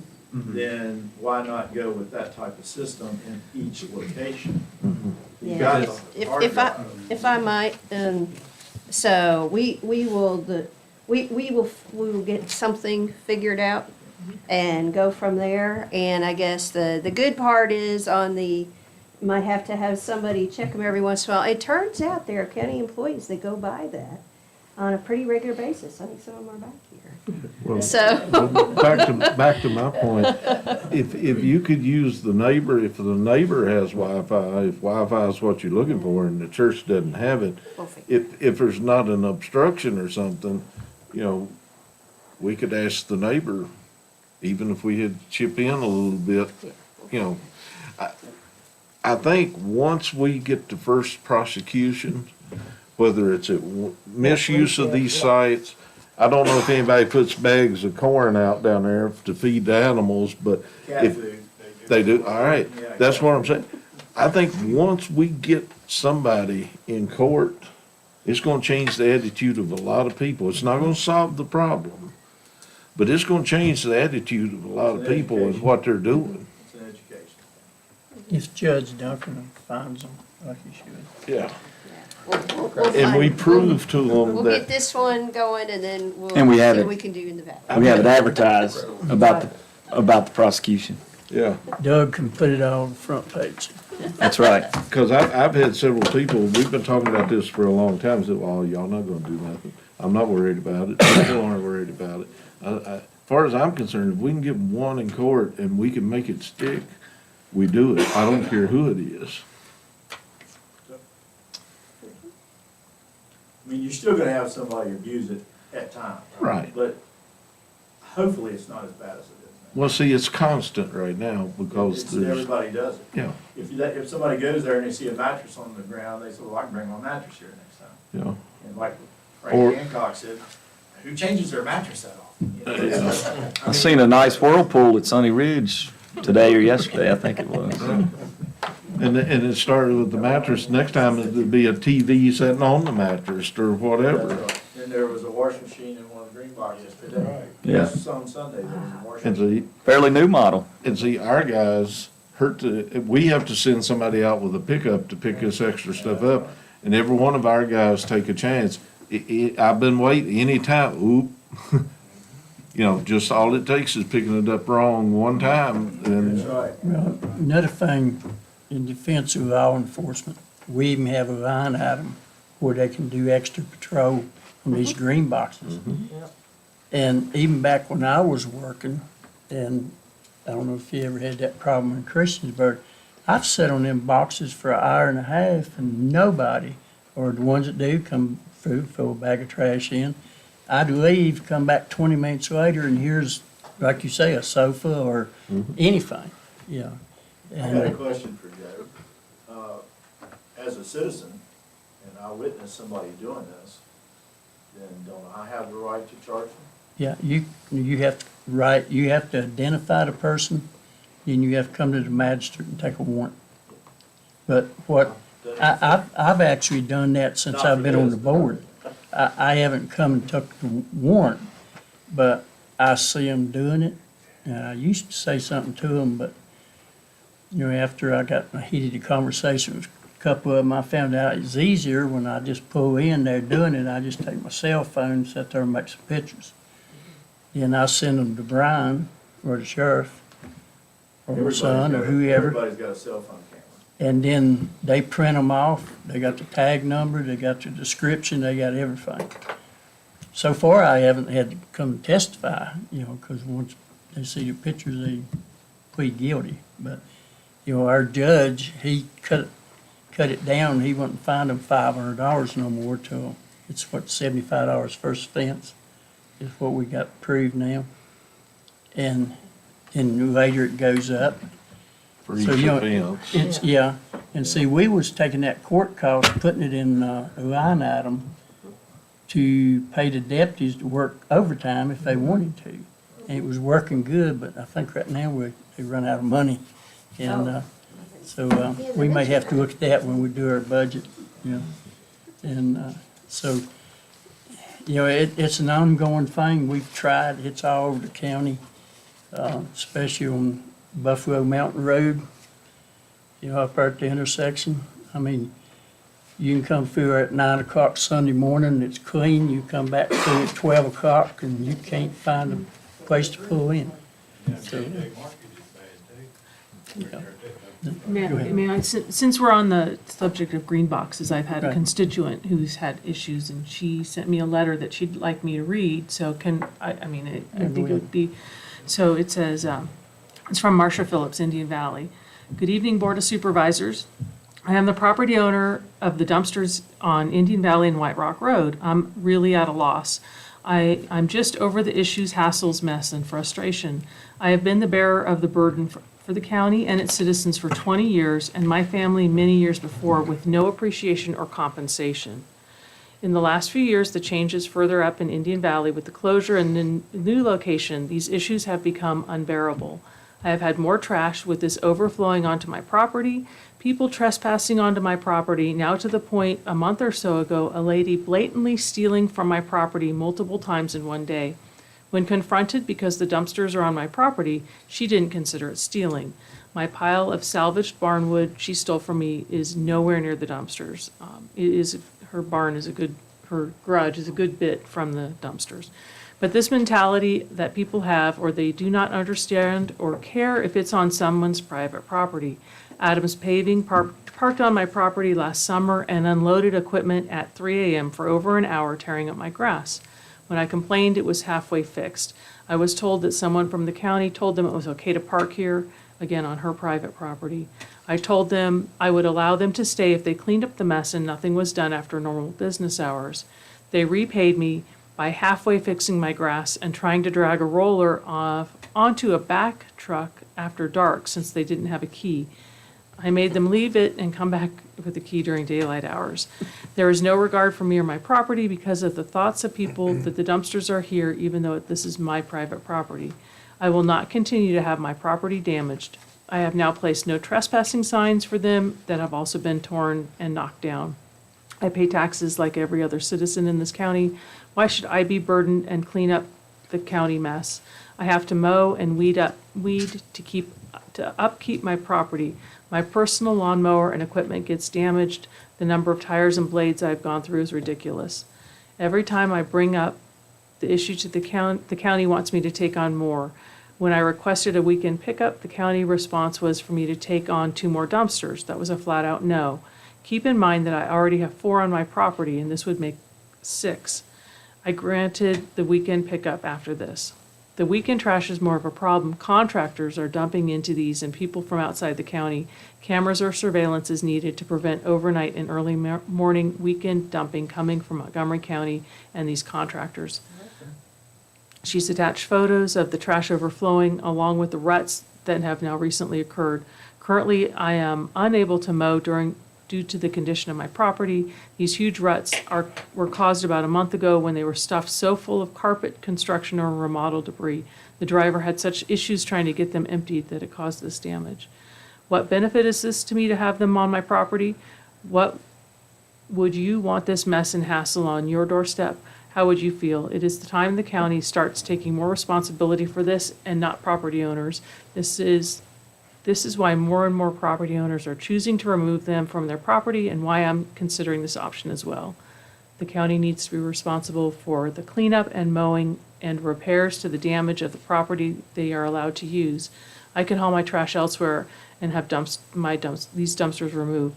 I know if I choose to remove them, there will be one. I know that if I choose to remove them, I will be the one that will get retaliation from my neighbors and the community. So, green boxes are an issue throughout the county, and I would think it would be very remiss to address only one green box site at a time. I think there needs to be a deployment of multiple sites at once. Because if we address one site, then multiple other green site owners are going to have boxes pulled. So I think it needs to be addressed. And these guys right here can tell you where there's an action, there's a reaction. Right. You hit one place, they take it somewhere else. That's right. You know, and it's war. So it is. Yeah. So. Have we had anybody go out and look at her site or anything? Where is it at? Yeah, that's, Heavy shipping storage out yeah. there? Mhm. Yeah, it's a mess. It is. Yeah. Sure is.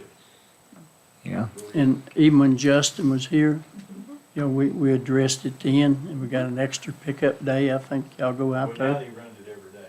Yeah. Right. The boy runs it every day. Yeah. And it's still, it can still be full it's getting dumped, contractors coming in overnight and just stuff it Those are full. the guys that need $1,000 fund. Right. Montgomery County, big They're getting part. paid to haul that stuff and put it on the bus. Well, I had said when we had this discussion that I thought it was Montgomery County, and we had moved so many of our dumpsters away from county lines, except for this one. And, Well, that's why we Out had on to end Buffalo up Mountain. killing the site down on Route 8. Right. People coming from. from around. Montgomery County, yeah, I know. And Thunderstruck, well, sort of. What's ridiculous is in Montgomery County, you can go in there and put it into, they tell you where to put it. You can back up, they've got roll-offs everywhere. I mean, you can go over there and put stuff in there. They don't check anybody, but their place is spotless, and that's the reason is they've got somebody manning it. Yeah. And they have fences. And they got fences, yeah. Usually when I'm going to Hillsville and I meet a truck with a bunch of trash piled on the back of it, I make a U-turn and I fire them back. So, you know, I've wasted some gas doing that. Go ahead. Mr. Chairman, this was the last comment I was going to make about it, but I want to thank you guys. I don't get to see you very much, but thank you so much for all you do. Every time I drop my trash off, I see some of the mess there, and I thank y'all for what you do. And I think sometimes we're a little bit nervous about the media and writing stuff about different things. I do think this is a topic that the press and local media resources, the Beacon, could really help us out on this particular issue. Well, Yeah, what gets me? but thank y'all. What gets me, the green box is outside of the gate, outside of the place up there. instead of taking something on down and dumping it on the transfer floor or putting it in the wagon, they'll dump it on the ground right there. And all they gotta do is drive them. That's what makes me mad up there. I'll pull in, put my trash in there. Dumpsters are empty, and there's trash bags sitting beside it. You know, they can't pick it up. You can drag it off their truck, but they can't put it in. You know, and you know, I've come by more than one time, seen y'all, and especially Cody, he was running up in there. Y'all spend an hour cleaning up around them, you know, and that's an hour y'all could be going somewhere else on the road, you know, and, it costs, yeah. If you could get somebody in each area, you know, to do like I'm trying to do for ours, and have a person in each area to try to come up with a plan to help the county fix the problem. Well, I mean, if we hadn't said anything, we would, in 6 months from now, or a year from now, we wouldn't have anything still. It'd be the I've same been problem. harping for a ordinance, or what do you call them, code enforcement officer. I've been arguing for one of them for a year or so, but, you know, just getting the cash to pay them, you know. But I will get one eventually. Are you talking about having somebody that does just Just that? patrols, you know, like Vern Beaver used to do. When we first Yep. started, she was assigned, that was her Yeah. assignment. That's all she did. She was a qualified deputy, but that was all she did. Right. And she did a great job at it. She cleaned up a lot of these illegal dumps, because she would get down in there and dig it out and find out who brought it in, she'd go talk to them. And she cleaned up a lot of illegal dumps. She'd have letters with their name and address, Yeah. magazines Yeah. with their names and address, and the judge just loved that. Oh, When you yeah. had that, there was no question. No, that ain't hard to find at all down our place. No.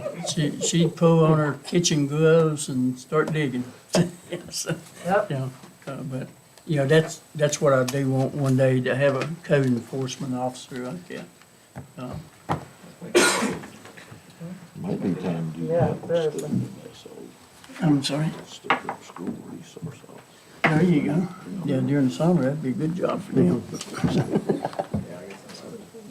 Larry, since we on this green box stuff, what's the benefit of having a transfer station stay open like on Tuesdays and Thursdays to 7?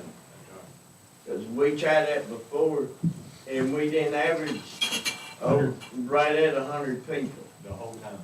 And that's counting from 4 o'clock to 7, and like from 11:30 to 2:30 on Saturday. I can see the Saturday part, but Yeah. but through the week, it's no point. I believe right now it's because people don't know about it. And that was one reason that we recommend Dr. Millsap do that, was because we was having people say, well, you know, by the time I get home from work, get my trash and get up there, it's closed. You know, and so that's the reason we thought we'd try this. We've got people that stop up at the dumpsters and look, come down the driveway and go back. Right, yeah. And then dump it off. Yeah. Yeah, I understand. Until we can change the human heart, you know, we got a number of And fights. another question, how come there's just only one of us got to work up there? That's not safe. That's not safe at all. Because you could walk around up there, trip, fall, bump your head. Have a heart attack. And nobody's gonna know it till the next day, That's right. or the bear comes and sees you. That's an administrative, and I think you need to, you'll address that with them. Yep. That's not under our, I will say this, I agree with Joe. My reasoning behind changing the hours was the complaints I was getting from citizens. And far as that goes, we've changed that with DEQ, and until it changes back, you know, we'll keep trying it. If it seems to be it's not working and it's not working, we can readdress changing those hours. But until we change those hours officially with DEQ, that's our hours of operation right now. All right, is it gonna be 2 days or 3? I've heard Friday too, Well, it's whatever we've set up. Tuesdays and Thursdays. I don't have that information in front of me, but it's whatever the DEQ granted for the, under the request. We can understand staying open longer on Saturdays. There's a whole lot of people, you know, they don't work on Saturdays. We could understand that. But the 2 weekdays, I mean, you can set up there, it's set up there from 4 o'clock to 7 and one person to come in. most time in there's the dog pound. So, Mr. Chair, if I might, I think we could probably sit down with Mark and work through some of these conversations and come back to y'all. Does that work well for you guys? Okay. All right, thank you. Let y'all know which one. All right, thank you, Mr. Engel, thank you. Where were we? Where are we? Thank you all. Well, unfortunately, you're still at the very beginning. Congratulations. Good night. Good night. Thank you. Good night, Peggy. Thank you. Thank you. So you are at number 9, board time, if you have people have things. Otherwise, we'll just move on to number 10. I have one thing. And believe it or not, it is landfill related. Oh, no. I think you know what it is. I talked to you. You see it now. I had the contact from the neighbors on the Parkway side, asking for me to bring it up, that the Board of Supervisors address possibly putting the chain fence up on that side. Because when they're having these winds, especially like we've had right now, the trash is actually blowing from the landfill all around those trailers and all the way into Clyde Poff's property. Wow. Which, I don't know, I mentioned to Kim, maybe we could get that work crew over here and get permission and somebody go down through there and clean it up. But they did ask me to bring it up for the board to look at addressing that situation with the chain link fencing to keep it on our property.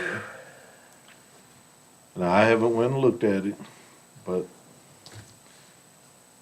And this is at the landfill? this I is can at the just landfill. imagine. In the landfill area? Where the dumpsters? I don't know where I don't know if it's blowing off trucks, I don't know if it's blowing from the station, I don't know where. But they're saying the trash is blowing from the landfill sites, transfer station area, all over that property, and they're requesting a fence from the corner where the gate is down past recycling. Oh, my. I can imagine because I go over my neighbor's field every so often and get my feed sacks back. Well, Because it'll suck them out of the head gate and no. blow them I don't 200 know, yards. I don't know if anybody went and looked at it to see what it is yet or not, but I can't remember whether I talked to you or you. Yeah, so Whoever I talked to. if I might, Mr. Chair, so we have talked to Mark about that a little bit. Of course, those complaints came after the day of 50 mile an hour winds. You know, we can certainly look at all those things, and I would just remind you that you are in your budget process. So that's always always the conundrum. I Where think would that's yeah, why where they would you all asked for like it to be brought up at this time, because they know it's in the budget process.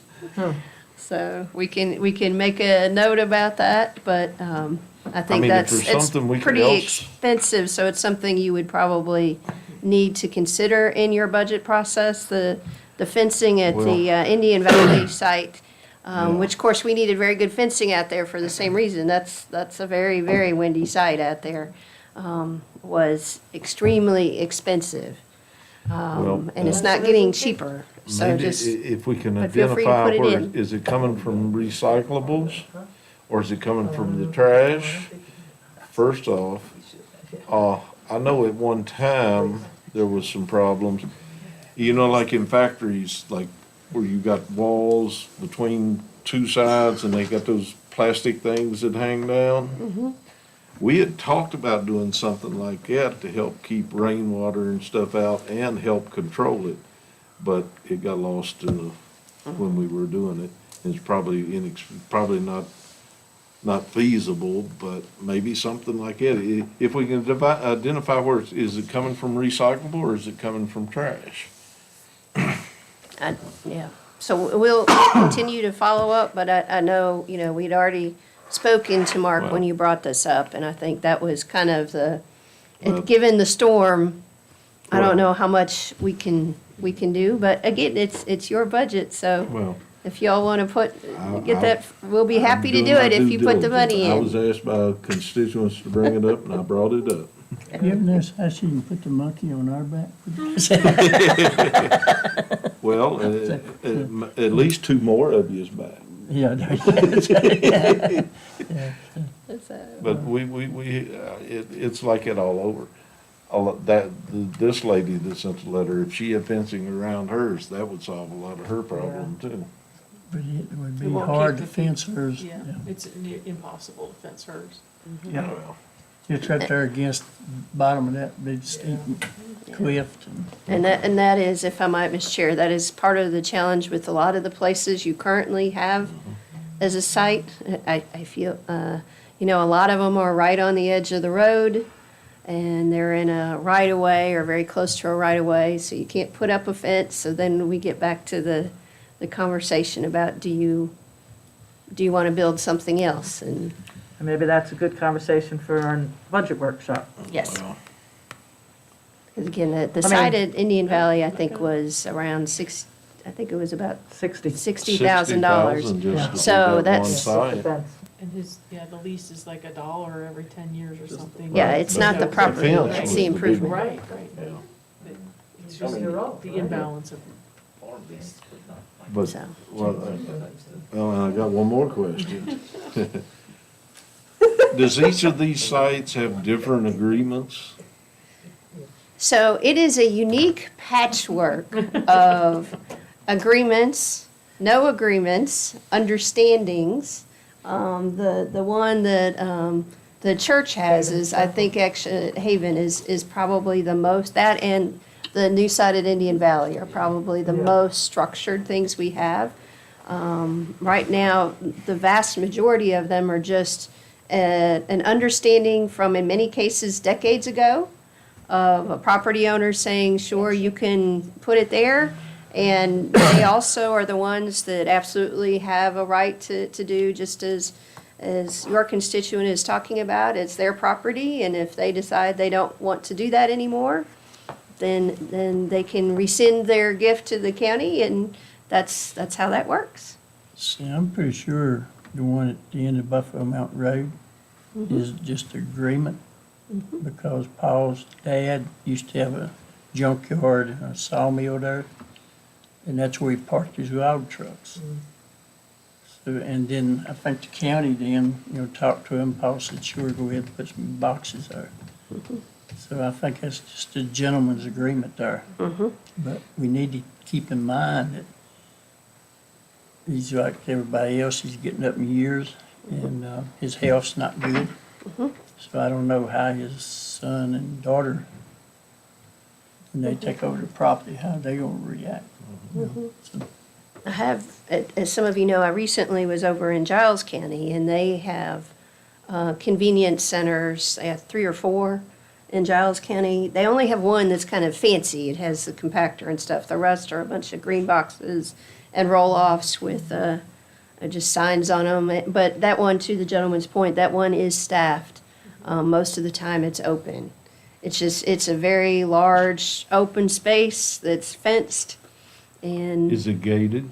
it is fenced, it is gated, it has staff, and there are probably at least 6 roll-offs sitting out there, and probably 10 green boxes, and they have some liquid drop-off location, but they have staff there all the time. And the only thing they charge for, in speaking to him, I stopped and talked to him a little while. They charge for tires. Their charge for tires goes from a couple of dollars up to $27, $37 for those Mammoth tires. But other than that, people it's essentially the same equipment we have, but in a central flat location. Have they seen dumping everywhere else in the county? Did you ask that question? the gentleman that was working that day said that they don't seem, best of his knowledge, it doesn't seem to be a problem about dumping, because it's just, they've had them, I think, for a while. And so people are used to that. While I was there for, I don't know, 20 minutes, probably 5 different cars pulled in and emptied their stuff and left. They got one on 100 at Patterson. You know, that's the first time I'd seen one. That's what perked my interest, you know, and 5 or 6 years ago, longer. But, you know, I didn't realize what all, you know, it didn't touch, but, you know, and, you know, it's hard to get it in a county like ours, you know. Of course, the challenge becomes where you put it, as you recall from earlier this year. So, if I might, Mr. Some Chair? places are desirable, some places are not. Big green box sites are, you know, everybody wants one nearby, but not too nearby. Not in front of my house. Right. NIMBY. If I might, to move us to old business, so Ladina had to head out. But I think actually Kim is familiar with what the request is, so if I might turn it over to her, Mr. Chair. Yes. This is with regards to the CDBG project ratification. If you recall, individual conversations with regards to this in the past was had by Ladina to each one of you. And from what I understand, that each of you were fine with ratifying this. And all it is a one-liner. It is in your board packet. It's the last line on the document that states, whereas the total value of construction is an estimated of $130,000. Oh, I'm sorry, in the line right before that, whereas habitary materials. So she just requests that final approval of ratification, which this is something that has been revisited, I believe, a few times by you and acknowledged, resolved, and approved. Yeah. I'm glad you mentioned that, because in her email up here, it talks about the line changes being highlighted, but on mine, Yeah, it's- but when it saves onto the PDF, It changes, it changes yeah. the highlight. So I'll be more mindful of that when I save it, try to do something. I'll make a motion, we approve this as presented, if that's appropriate. Go ahead. I also make that motion. I'll second. What row? On the question of ratification of the CDVG documents as requested, Mr. Booth, Yes. Ms. Cookenwood, Yes. Ms. Bechtold, Yes. Mr. Cox, Yes. and Mr. Turman. Yes. All right, thank you, that is approved. I'm sure she'll be excited. The next So item. she's watching. The next item, if I might, Mr. Chair, is the Citizens Telephone Contract. This is a long time in the making, and so I got some phone calls from you all, so I needed to clarify just a little bit before hopefully asking for you all's approval. So the version, they gave us 2 different quotes, and the one that we are asking you all to approve says on-premise PBX phone system quote. And the rationale for that is the one you'll recognize, it's the one that is, the total monthly is $963.50 as opposed to the one that is $2,600 per month.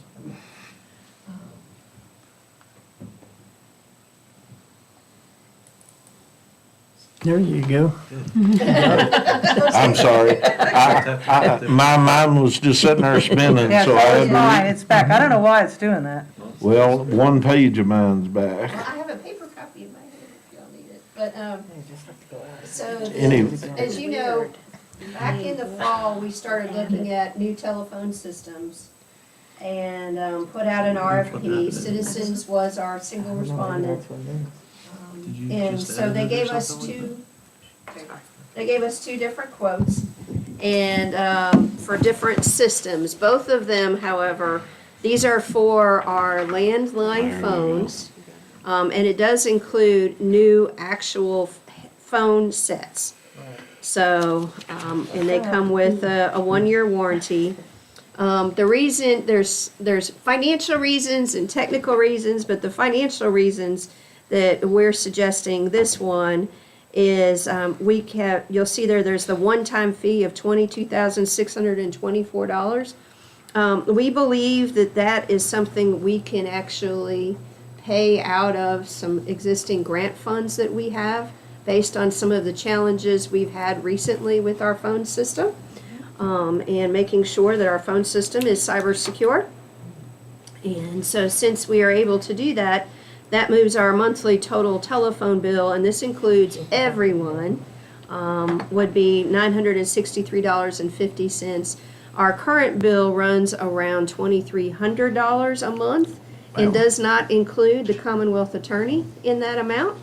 I spoke to Eric yesterday, and since he's already on Citizens, he of course would be happy to join in with us. So that would allow us to cover everybody, so no longer paying $2,300 a month plus whatever the Commonwealth Attorney bill is. But this would allow us to have that covered for under $1,000 a month. Pretty much pay for itself. That sounds like it. Anything to do with that. Yeah. So are both of these VoIP? Yes, so they'll all be voice over IP, but technically there's a distinction. These will be SIP phones. Which stands for? I don't remember, if you would've let me explain it, I probably could've, but, I Okay. don't remember what it stands for, but it is a IP-based phone. These will be the difference is they'll be ran via session board controllers that'll be posted on premise at each physical geographical location. Okay. So we'll have a controller that will control all of a certain location's phones. Everybody in this And building. then navigate all of that throughout the county with how our domain is already linked through. So we still get to have one big phone system, but it's not like our typical VoIP system. How it is now is everything talks over the internet back to the controller downstairs. Okay. This is all, it doesn't actually go out to the internet. It leverages our intranet. Gotcha. Our interconnected network here. So if something happened to the controller in this building, it wouldn't necessarily affect the courthouse. Exactly, Right. and there are failover configurations that Citizens has told me that I can investigate as a way of BCDR, business continuity and disaster recovery. So we can look into things like that, but the biggest opportunity of going to a on-premise system is I would actually be hosting all of the servers on-premise here, and I would have the ability to, if something did for whatever reason go down, I could attempt to fix it first, but Citizens is a football's tossed down the road. Right. And they will gladly help us versus our current agreement is this type of thing. Well, if you're ready, I would make a motion to approve the expenditure on the on-premise PBX phone system quote and give the necessary signature responsibilities to those in charge for them. I will second that motion. All right, on the motion to approve the Citizens telephone contract for on-premise PBX phone system and allow appropriate signatures as required from the staff, Ms. Cookenbook? Yes. Ms. Bechtel? Yes. Mr. Cox? Yes. Mr. Booth? Yes. And Mr. Terman? Yes.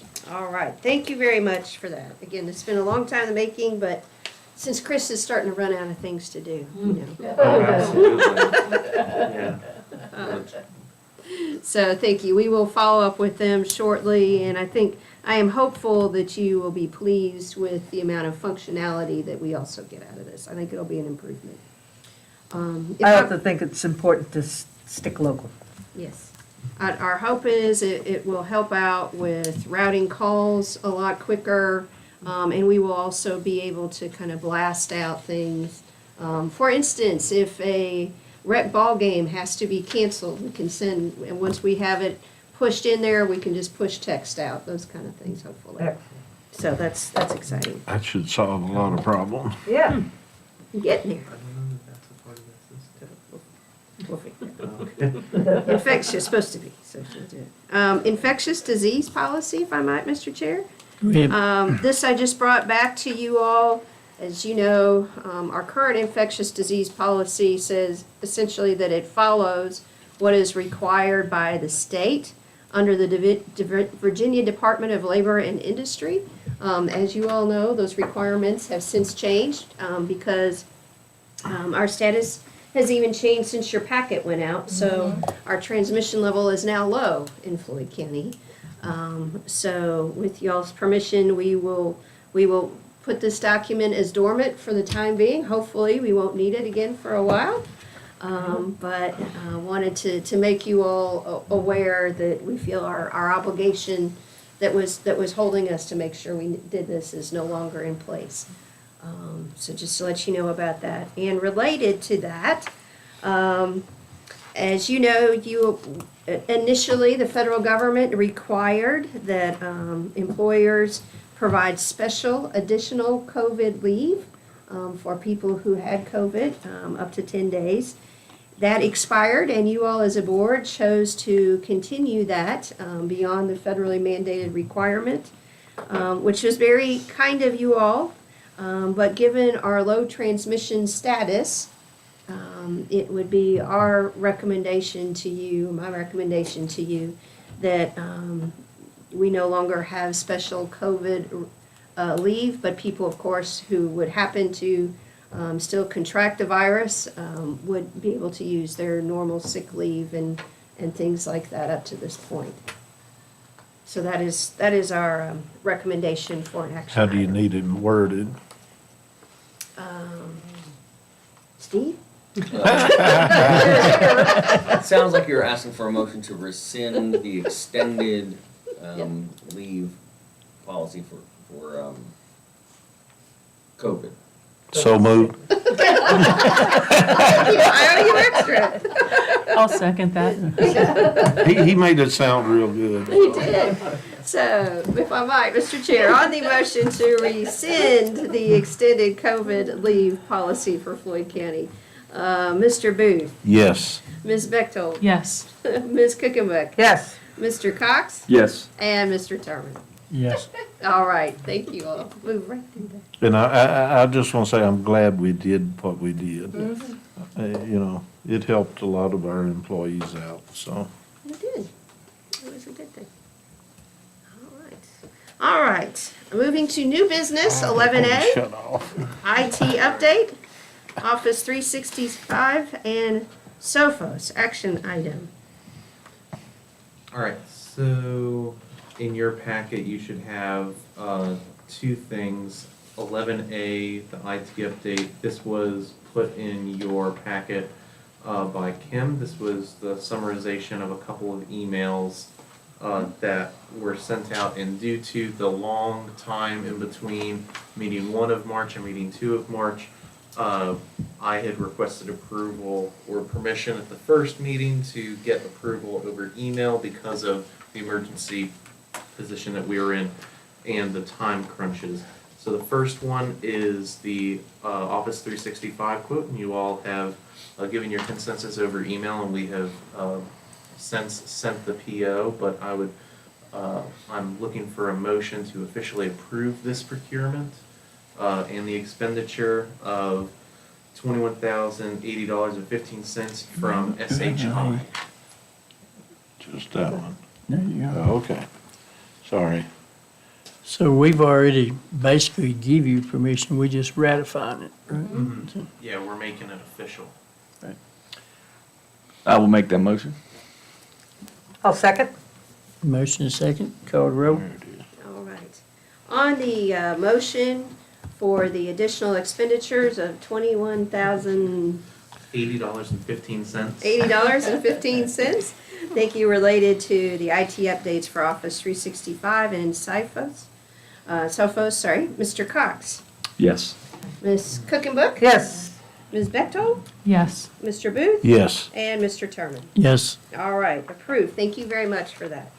And the next thing in that same thing, 11A IT update, was a updated quote, and was just to let you guys know that there was an issue with Sophos quoting us. They quoted us as a business unit, and then obviously we are a governmental unit. They fixed said quote and got it back out to us, and it netted a savings of about $2,900, give or take some bad math. So I did put the updated quote. We had already approved this over email, but in that motion we just ratified it. Moving on to, I put another thing in your packet, 11A IT update, procurement update. I can speak through this, or I can very quickly print it off for you guys, but it should be in your folders. This is just a summarization of where we are right now and seeking approval for the last three parts of our procurement. So that is related to backup and disaster recovery, file server backup solution, and the patch management / RMM solution. Where'd you put that? It's in the same folder, March 29th, 2022. It should say 11A-1 IT procurement update. And it's got it listed out on page 5, I think, if I'm on the right one. Yeah, and down at the bottom is where he's got it listed out, yeah. It might be hiding in your folder. I had only gotten the final quote in for this today, yesterday, just so went I up finished to it read. today. But basically, this Back is up. to I think you're on the wrong one, maybe. search approval for the procurement of these last three things, and then I will be done with asking for money to facilitate the transition. Oh, that one right there. If you all are Yeah, having go technical to difficulties, page I can 5. walk you through it. I did that and I erased it a while ago.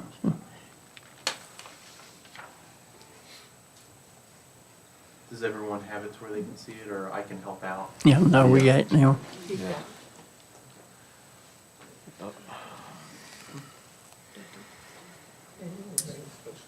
Should be. Supervisor packets, March 2022, then. I didn't realize there was 90 different workstations, wow. That's a lot of computers around the county. Yeah. They ought to give us some stocks or something. I mean the county, not us personally. Thank you. Can you imagine how So, much in Montgomery County that would cost? now that everyone has that, I will not bore you with talking through all of this, but if you wanted to read it, I did put a lot of information into this. The first thing that I'm wanting to get approved is our backup disaster recovery relating to our workstation backups. This is a cloud appliance that would back up all of our workstations to where if there was anything that, files that got deleted off of a workstation that someone really needed, or if there was, for whatever reason, a threat vector that we needed to do workstation level restoration. This is a application that would let us do that. I've used this product, it's called Druva InSync, at 2 of my previous government contracting positions, and I've used this product to restore from disasters previously, so I went through SHI to get a quote for this. This is a 1-year license of $6,480, and this would cover our 90 end units, which would be the laptops and desktops of the county. This is separate from what we're backing up on our cloud infrastructure or our file server infrastructure.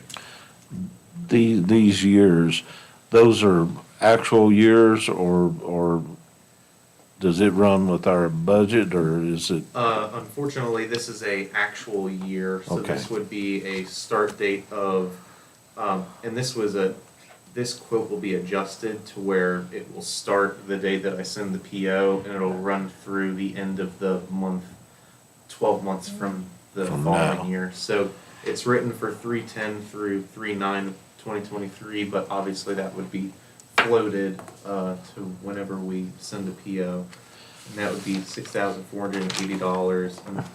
Or sorry, that is actually the direct cost from Druva. What I'm trying to get approved is our SHI quote, which is $4,065.30, which nets a 37.2% discount on that 1-year subscription. Do you know just for budgetary purposes, you may want to see if you can get any looking backwards to see what they average and increase, because this is only going to get us through part of the next budget. So when we're doing our budget, we need to allow for a potential increase. From what I could see is basically we could sign up to do a longer term, and it could possibly net us a discount on the subscription. The main issue is that with SaaS apps, which is software as a service, a lot of people do it year to year just because of the infrastructure changing, different people being on top. There's some SaaS apps that we've already purchased that we do longer terms for, such as our Office 365 backup, email security. We leverage a longer term on that to net us greater discounts. But for something like this, typically 1 year is the standard, just because what works now might not be the bestest solution. Might not be the best solution to fit our use case a year from now. For example, if we move to a full cloud deployment where we don't have anything on premise anymore, this actually would be like wasted money at that point. Right. It just kind of depends, and also in the time crunch that I'm in, it's kind of difficult to get those custom tailored quotes that ring me out until the end of the fiscal year, when that requires a lot more involvement on the quoter. Well, I wasn't questioning your part on that. I was just wanting to point out that if it is on the 1 year from then, we need to just make allowances in the budget for potential increase next year, if we can. And I am working on getting a IT budget made. I have a draft version that I've supplied to Kim, and And it's included. Okay. One of the things I want to ask, though, is for our budget meeting, and if we're going to discuss it Thursday, if not, then we can push it back to next week. I would like to see what we had been spending with Tech Squared, what we have budgeted for IT, what we had put in our budget. I need to see those numbers to see where we're at, because nothing critical on you, and my gosh, I've never known what SAS stood for since 1985. So thank you for finally allowing me to understand what SAS was. It wasn't anything that I really wanted to, go and look up, but I do want to see all of our oranges to oranges, the apples to apples. I need to see it. And I just need to see where we're headed. And what you're doing, I know, is absolutely necessary. Nothing critical here. I just need to see those numbers, please. I can absolutely get those numbers from Angie. I have every invoice since our beginning of our relationship with our MSP in a filing cabinet. That's great. And I'm trying not to create more work for anybody, but I just really would like to see those numbers concrete. I just, no second guessing, I just need to look and see what we got. Yeah, absolutely. And I've really tried my best to kind of fit all of these into thinking about, if we need to pay this every year, could we still pay it underneath of what we were currently paying our MSP? And I have not gotten close to that threshold of being over that. Excellent. So, which is one of the reasons why we're doing 2 backup solutions. The next page is a completely different backup solution, but there are some brands and opportunities that provide a single pane of glass approach. That's usually a several Benjamins throwing out that pane of glass approach too, because the more unified something is, they do charge more for it. So, let's see. I can stick on the Druva quote, or we can motion for procurement, or I can move on and we can touch this at another time. Well, my question was gonna be, do we have to approve these individually, or can we just approve all That's what three I at was one gonna time? say. Yeah, In one motion? and what's the total, is that? Let's see, I, Approve all three in one motion. Okay. yeah, I'll just briefly summarize what the next two are. The item 10, the file server backup, we're doing a 60-month term for that backup, but that is leveraging a physical appliance, and that one, there's some special things that happen with getting that 60-month term, such as a full appliance replacement at the 48-month mark. It ends up being about $5,200 a year averaged out, and then the item 11, the patch management RMM solution, that's $3,582. So on the last page, I have what I'm motioning for today, which is whatever $6,480. $40,057.60. All three of them? All three of them. Yeah, and that is what I am motioning to be allowed to spend today. Or to send purchase orders. Anybody got any questions? Okay, I'll take a motion. I'll make a motion that we authorize the expenditure of $40,057.60 for the purchase of our IT department request and authorize the signatures of said agreements. Second. Mr. Chair, if I'll go ahead and call the roll. So on the motion to expend $40,057.60 on the request forwarded by the IT department for all three quotes, included Ms. Cookenbook. Yes. Which one? Mr. Booth, thank you. Yes. Thank you. Ms. Bechtel. Yes. Mr. Cox. Yes. And Mr. Turman. Yes. Thank you. It's getting late, so it's all right. It's okay. I wrote down B, and I Yeah, I was like, know. what's B? That's why I wanna know if we can do all three at one time, kinda speed it up a little. Yeah. Thank you. Thank you. And I have been advised over here that when we did so you all had approved the higher price and then for the Sophos, and then now it's a little bit less. Our attorney thinks it might be a good idea to close the loop on this. He's probably right. Yeah. So. Yeah. He's probably We've right. authorized expenditures of a higher amount. We've gotten it corrected to a lower amount. I think we should accept that one. Yeah. Jump on it, both feet. Yeah, so thank you for slowing us down despite my best efforts to move us along. So, I'll make that motion if we have to. yes, Mr. Bailey. I'll second. All right. And what is The total amount is $27,387. All right, so on the motion to take the lower quote for Sophos of $27,300.87 and move forward with appropriate purchases, Mr. Booth? Yes. Ms. Cookenbook? Yes.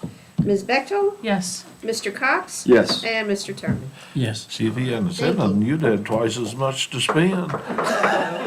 Cause we approved two of them. Yeah, we got ahead of ourselves before we got all the facts. If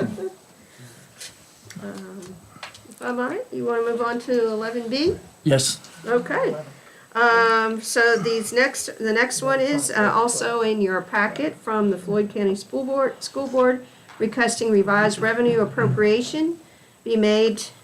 This request revenue changes are from the sources, federal funds, $2,587, $5.58 CARES, and CSLFRF funds used for additional HVAC projects and expenditures addressing academic learning loss, and state funds in the amount of $112,166.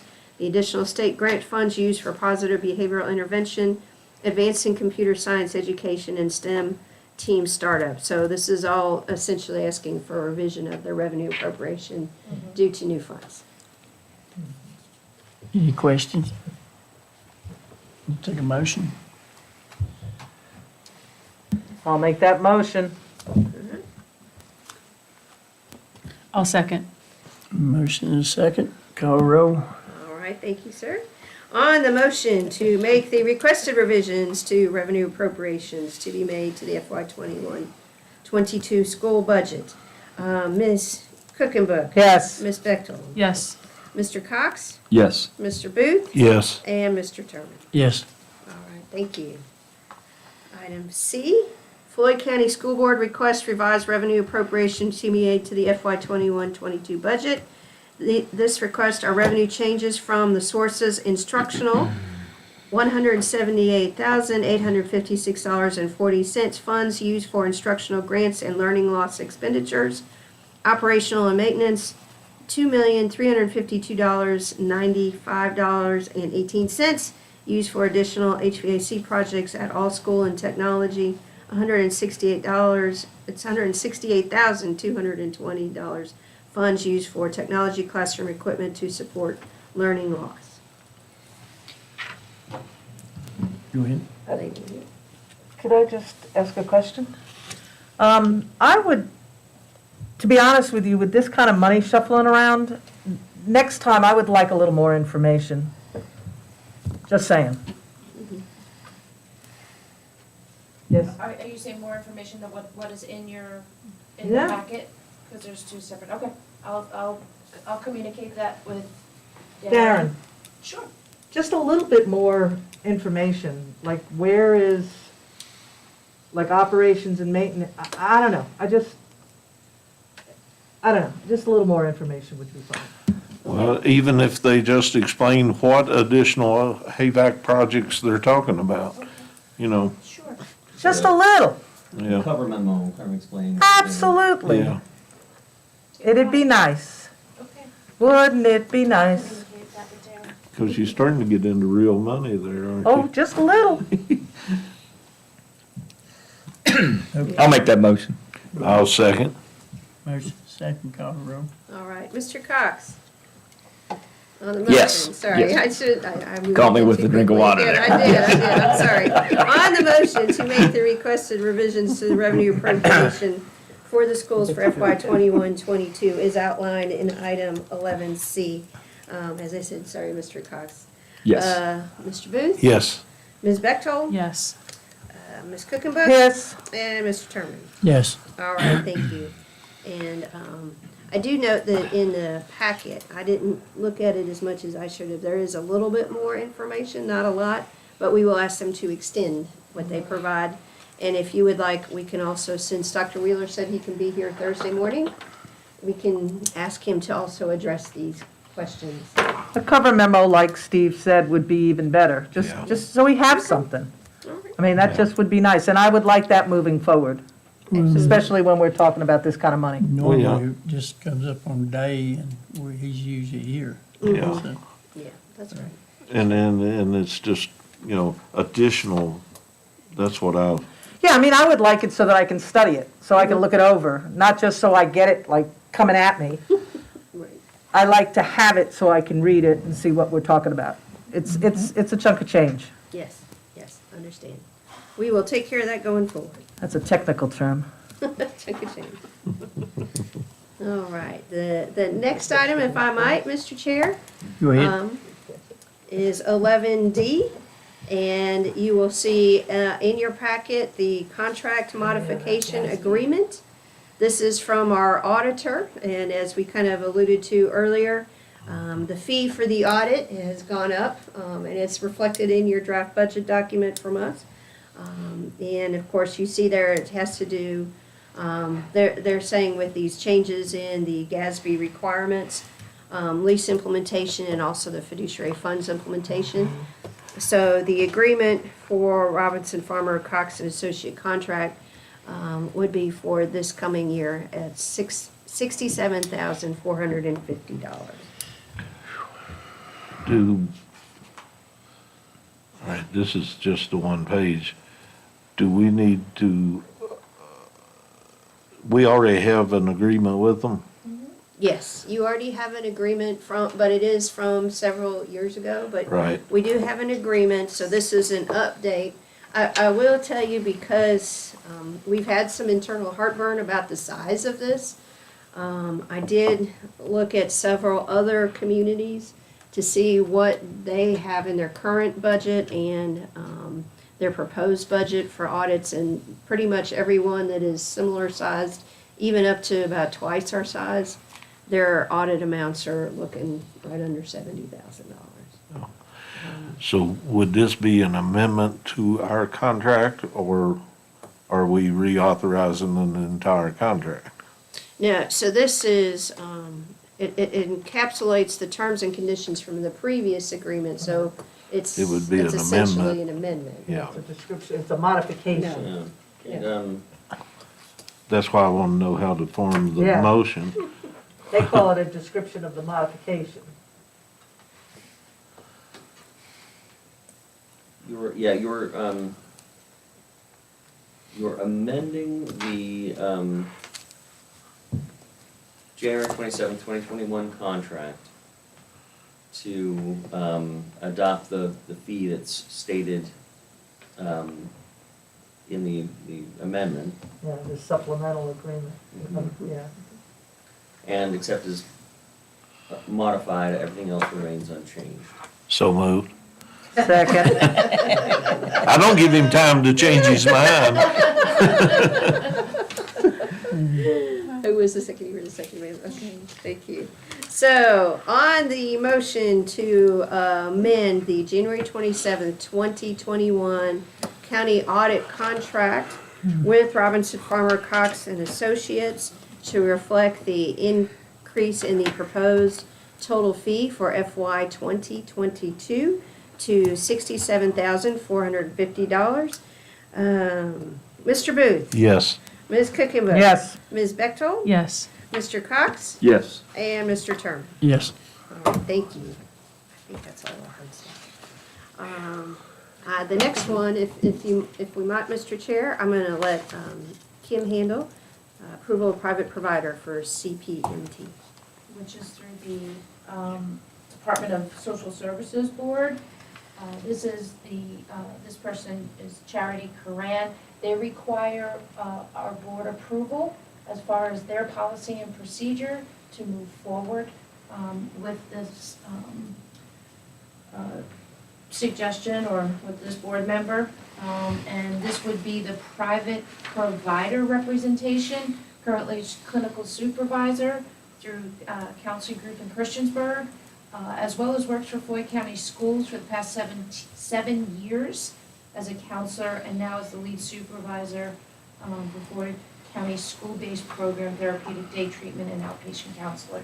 So what Chad is requesting is for you guys, her resume and cover letter are attached, and I'm just looking for your guys to resolve and approve. I thought that the way this got uploaded was a little strange because page 2 starts off, family structure to attend appointments or have a truancy issues that are exacerbated by frequent appointments outside of the school setting. Yeah. And then even page 3 starts off, and it looks like it's the end, but something got missing. Yeah, page 1. Page it looks 1. like, my apologies for not noticing that. That's okay. It probably printed It was just the one way- side, double yeah. sided. Yeah. It was the way that it was sent to me, and I just honestly read the first part of it, the letter. It's okay. I did not go through the entire, because it wasn't for me to go through. And I'm sorry, I did notice this during the week, during the weekend, and I probably should have said something on Monday, but I was also very busy, so I'm sorry, I should have brought it up. Does this have to be done immediately? Yes. I don't know if that Yeah, I first don't think page the don't first make page. any difference No. anyway. Well, I don't think I don't think Chad would be recommending somebody No. if, Absolutely not. I agree. You They're know. very excited, and actually, they requested it earlier, and then they weren't sure if it was necessary, then Stephanie, gave the her She's board's already recommendations. coming to our meetings. Yes, yes. That, it's required. So that's why it was a delay in bringing it up, so they really want to get The it jury done. says you're just shutting the barn door. Right. Yeah, exactly. I'll make a motion then to approve private provider for CPMT, Board of Charity Curran. I'll second that. No question. Does one of our board members sit on that board? I Is do. that the board? Oh, you do, okay. I couldn't remember who, so. Yeah, that's the chairman. This is the only board I sit on I hate. I really do, because of our closed session. It's heartbreaking. Yeah. I sat on it at one time. I know what you mean. So, may I go ahead and call the roll? Go ahead. Okay, so on the motion for approval of private provider for CPMT, Department of Social Services Board, Ms. Charity Curran, Ms. Cookenbook, Yes. Ms. Bechtold, Yes. Mr. Cox, Yes. Mr. Booth, Yes. and Mr. Turman. Yes. All right, your motion has been approved. Getting closer to the bottom. For the next one, it's not so much an action item, but a notification. Chad also asked me to let you guys know that Tara Alagna. Coles had to put in her resignation from Floyd County DSS Administrative Board due to personal reasons with a heightened conflict of interest, so felt it was appropriate to remove herself at this time. So it was more of notification. There will be another approval necessary in the near future. Do we advertise? We advertise for that? Normally, I don't know if that's what we told them or not. It was Chad? Well, this No. is Chad's, this Yeah. is DSS, so I'm not sure if they advertise. No, we do. Yeah, we do. See, we make those appointments. So it's like it's just like any other board. Yes, okay. And I'm not sure if we ever went over it, but when there's a resignation or a term up, then y'all automatically advertise for that I'll district get or, with Chad and make sure that's yeah, because that's a board of supervisors appointment. Is that a That's your- district? It is a district It's a appointment. district, yeah. So I it think would it's have to be District, Got Little it. River. Yeah. Yeah. All right, so our next item is another appointment, which has to do with the reappointment of Mike Mazzolini to the Floyd County, for the Floyd County slot to the New River Valley Regional Commission, that's the citizen slot, to fill an expired position. As you know, Mr. Mazzolini has been on the Regional Commission Board for some time and has chaired it Chairman, recently. yeah. But we failed to notice when we were doing these appointments earlier that his actually expired. So that's the position that he is currently in, and he would like to continue in that.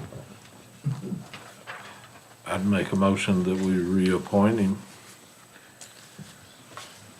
I'm sorry, did I jump in front of you? I'll second that. Motion second. Go ahead. Okay. All right, on the motion to reappoint Mr. Mike Mazzolini to the Floyd County New River Valley Regional Commission for the citizen position for Floyd County, Mr. Booth, Yes. Ms. Bechtold, Yes. Mr. Cox, Yes. Ms. Cookenbook, Yes. and Mr. Turner. Yes. All right, thank you. Mr. Chair, may I suggest before we go to closed session, if you would let me finish my report? Where we go, Yeah. we went next. Yeah, Maybe we that's shouldn't all right. since he's gone. Oh, you? He snooze, he lose. Well, just that way, when you finish closed session, we can Go home. certify and go home. And I'll try to be brief on these items. First, you all had been asking. They told me to turn it off and turn around. Oh, okay. As you all know, there have been some citizen concerns raised to several of you about fire insurance rates. And you all have been asking myself and Kevin Sowers to be working with the fire folks to see what was going on.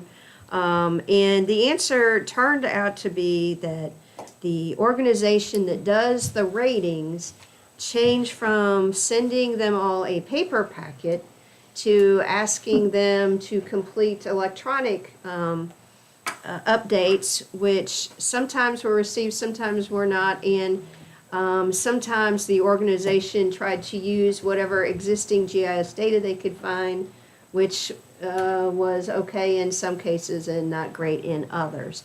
For instance, one of the things that was clearly missing when we started looking through the data, when we got access to it, is it did not have the appropriate number or location of dry hydrants.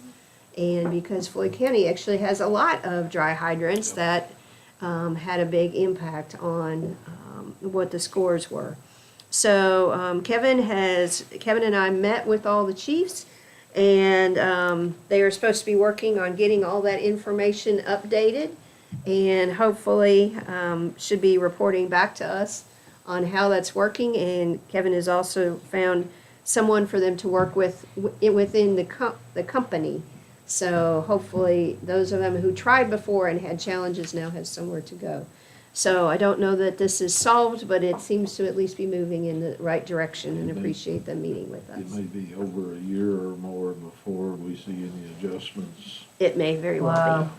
be. Yeah, it may very well be. That's At unfortunate. least, That is really unfortunate. That is unfortunate. Yes, there was at least one chief in their defense that actually noticed, these don't come out every year. Noticed that whatever cycle it is on, he didn't get one. Yeah. Tried to reach out to the company and they were unresponsive. So it is not, well, some responsibility lays with them, some also lays with the company. But it was nothing, I think I need to say, because I did ask a question, and I've been questioned why I asked the question. There was no malintent or anything, it was just Yeah. oversight. Yeah, oh, yeah. Well, I just want to make that clear for the people listening, so. I hear you. Yes. All right, for the next item, it is unfortunate that we have so little time, so if you would like, I will send this to you. But I put out the Floyd County Playground Survey.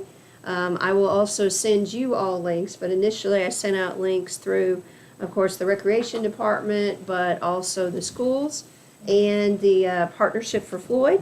And so far, we have 95 responses. Very good. Which is very good. And we've actually gotten 4 more while we were sitting here tonight. Excellent. So that's been really good. And in terms of, Track 100. yeah, I think that we probably will. And like I said, I'll send you all the web link, so if you'd like to fill it out, and also feel free to forward it to other folks. In the interest of time, I won't go through all of it, but I will tell you the first question was, there's a total of 10 questions. How often do you visit the Floyd Recreation Park and/or playground? The most frequently occurring answer was monthly with 35%. Next was weekly at 23%, and less than monthly was 20%. And only 18% said almost never, and 1% said never. Huh. We had actually one person that said every day, and I don't think it was Jacob. In terms of their visits, the next question, what type of physical activities do you and your children enjoy the most at a public park setting? You could select several items. Number 1, with over 70%, was playing on the playground.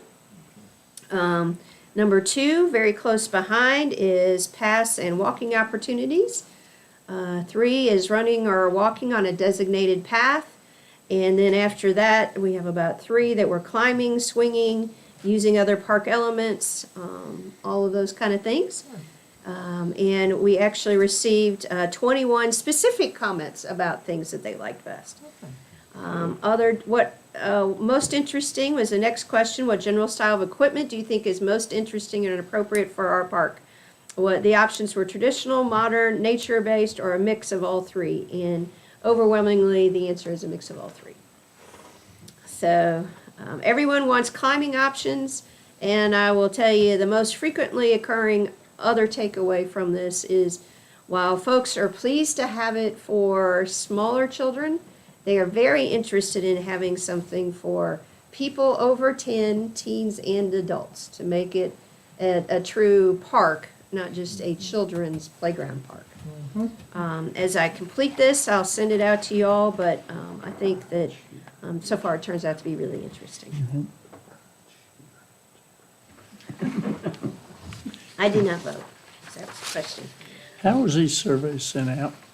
I sent it out initially through all the rec contacts, so I had Jacob send it out.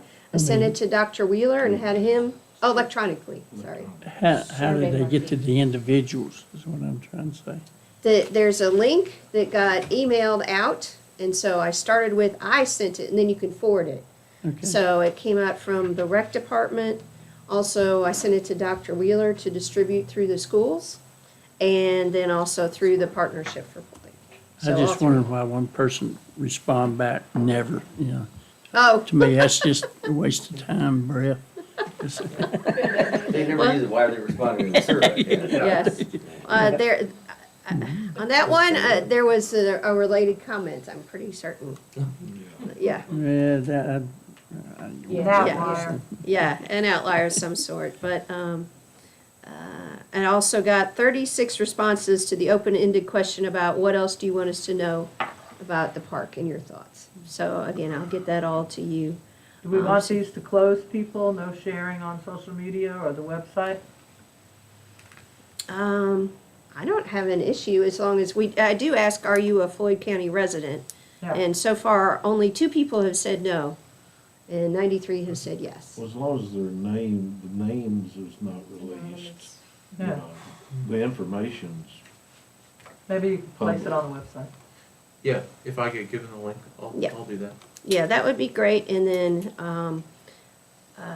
I also had quite a few people, I did ask, could we reach out to you in the future about this or other things related to Floyd County government?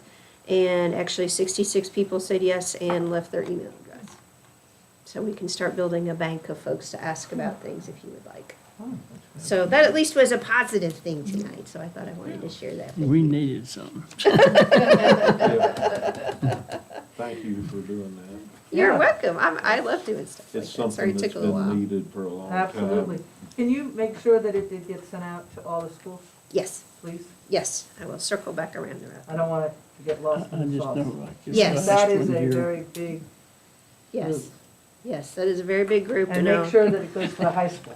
Agency Okay, for the high school age. and, I'll probably send it to some of the private I can find schools. out when they meet. Thank you. with Yes. I'll do that. Yeah, Blue Mountain and Springhouse, yeah. for Blue sure. Mountain Springhouse and, Buffalo Academy, yes. all right, so moving on, so I did include in here, just for your edification, the Bearwise Model Ordinance, only because I kind of knew who was coming this evening and what they were going to talk about. So if you have interest in doing that at some time, we can resurface that, but just wanted you to have that.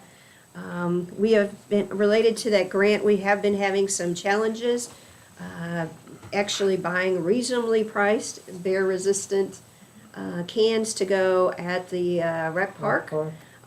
So I reached out to Betsy and told her of our concern because now the shipping alone on the trash containers we were trying to order is $2,500 Each? for 2 cans. Where are they being made? Colorado.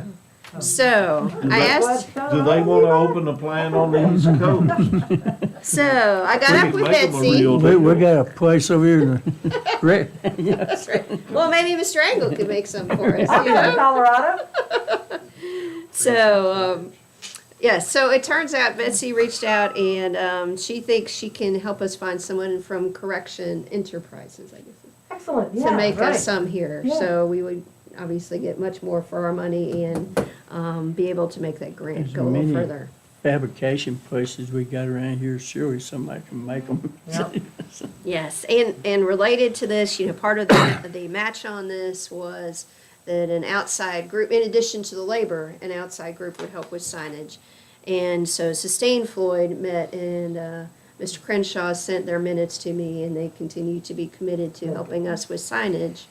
related to that, both for, we'll be able to put something on there about bear rides and recycling and be able to use all that together. And the language that says you can't do this or bad things might happen to you. So, And that's. smile, because you're on camera. It's right, because you're on camera. So that's what I've been doing on Canva on my free time, is designing the sign. Let's see. At your next meeting, we will need to bring you questions about lawn care maintenance. We've been getting some bid, well, not bids, but folks who would like to bid for the work that's currently being done by one company. So we'll be bringing you that. And finally, let's see, the Agency for Aging meeting update. Real quick, Tina and I and Dawn from Extension, we're a part of a Giles County effort that now will be coming to Floyd, related to aging in place. And we have a group here that's led by Extension, but also includes downstairs. Brian's been attending, and several other folks. And so we'll be coming back to you with probably having a meeting in August to try to help folks learn what all resources are here, coordinate, and there's a couple of programs that they do in Giles that I think both Brian and I are going to try to follow up on to find and provide service kind of through helping each other out within our community for our aging and disabled folks. So that's the really short update on that. And then finally, we can discuss this at the next meeting or even as part of your budget discussion. But in your folder, you'll find kind of my latest cut at how you might want to spend some of your ARPA money, and that does include money for setting aside some money for the software program. I don't think I have anything else to say. I didn't know that was possible. So with that, Mr. Chair, I think that we are down to the closed session items. Mr. Chairman, I think you'd want to add in addition to 2.23711A1 and A7, I think you want 2.23711A8, which is consultation with legal counsel regarding specific legal matters requiring advice by counsel, non-litigation related legal advice, basically what it is. And those general topics are update regarding the opioid litigation, an employment matter, and update on redistricting. Okay. So I'll take a motion to go into closed session under 2.23711A1, A7, and A8. So moved. Go for it. A second? Mr. Chair, on the motion to go into closed session under 2.2-3711A1, discussion, consideration, or interviews of prospective candidates for employment and assignment, appointment, promotion, performance, demotion, salaries, discipline, or resignation of specific public officers, appointees, or employees of any public body, being just a personnel matter. 2.2-3711A7, consultation with legal counsel and briefings by staff members or consultants pertaining to actual or probable litigation, where such consultation or briefing in open meeting would adversely affect the negotiating or litigation posture of the public body. And 2.2-3711A8, consultation with legal counsel and briefings where probable litigation is not anticipated.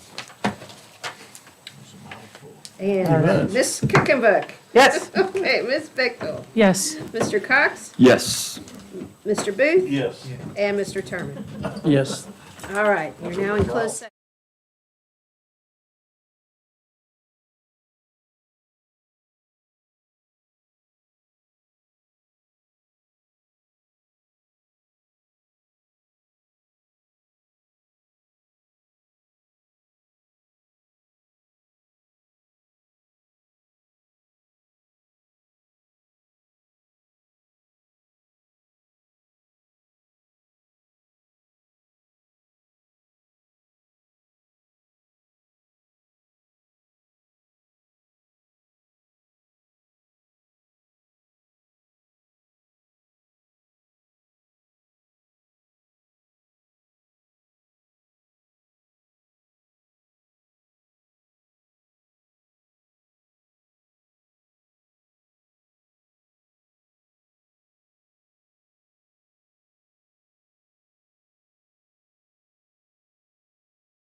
Second? Oh, Whoops. Call the roll. so, okay. So moved. On the motion to come out of closed session, Ms. Cookenberg. Yeah. Mr. Booth. Yes. Ms. Bechtel. Yes. Mr. Cox. Yes. Mr. Terman. Yes. Certification. I'll take a certification motion, and we only discussed those things we went in. That's right. So moved. Second. All right, on the certification that we only spoke about what we were supposed to talk about in closed session tonight. Mr. Booth. Yes. Ms. Cookenberg. Yes. Ms. Bechtel. Yes. Mr. Cox. Yes. And Mr. Turner. Yes. All Take a right. motion to adjourn. To, I'll say amen. to the, Wait a minute, wait a minute. Are you referring to a specific date, or you've already done that with your work session? we didn't. We advertised, but we, yeah. For the We didn't 31st? adjourn. We adjourned to the 31st. Did we? Yes. Did we adjourn to the, That's the budget. That's the budget So we one. adjourned the budget meeting to Thursday. That's what I thought. Yes. So So, we just flat I out think you just, adjourned this. you're done. oh, okay. That's what I thought. All right, we're done. I didn't think we did it.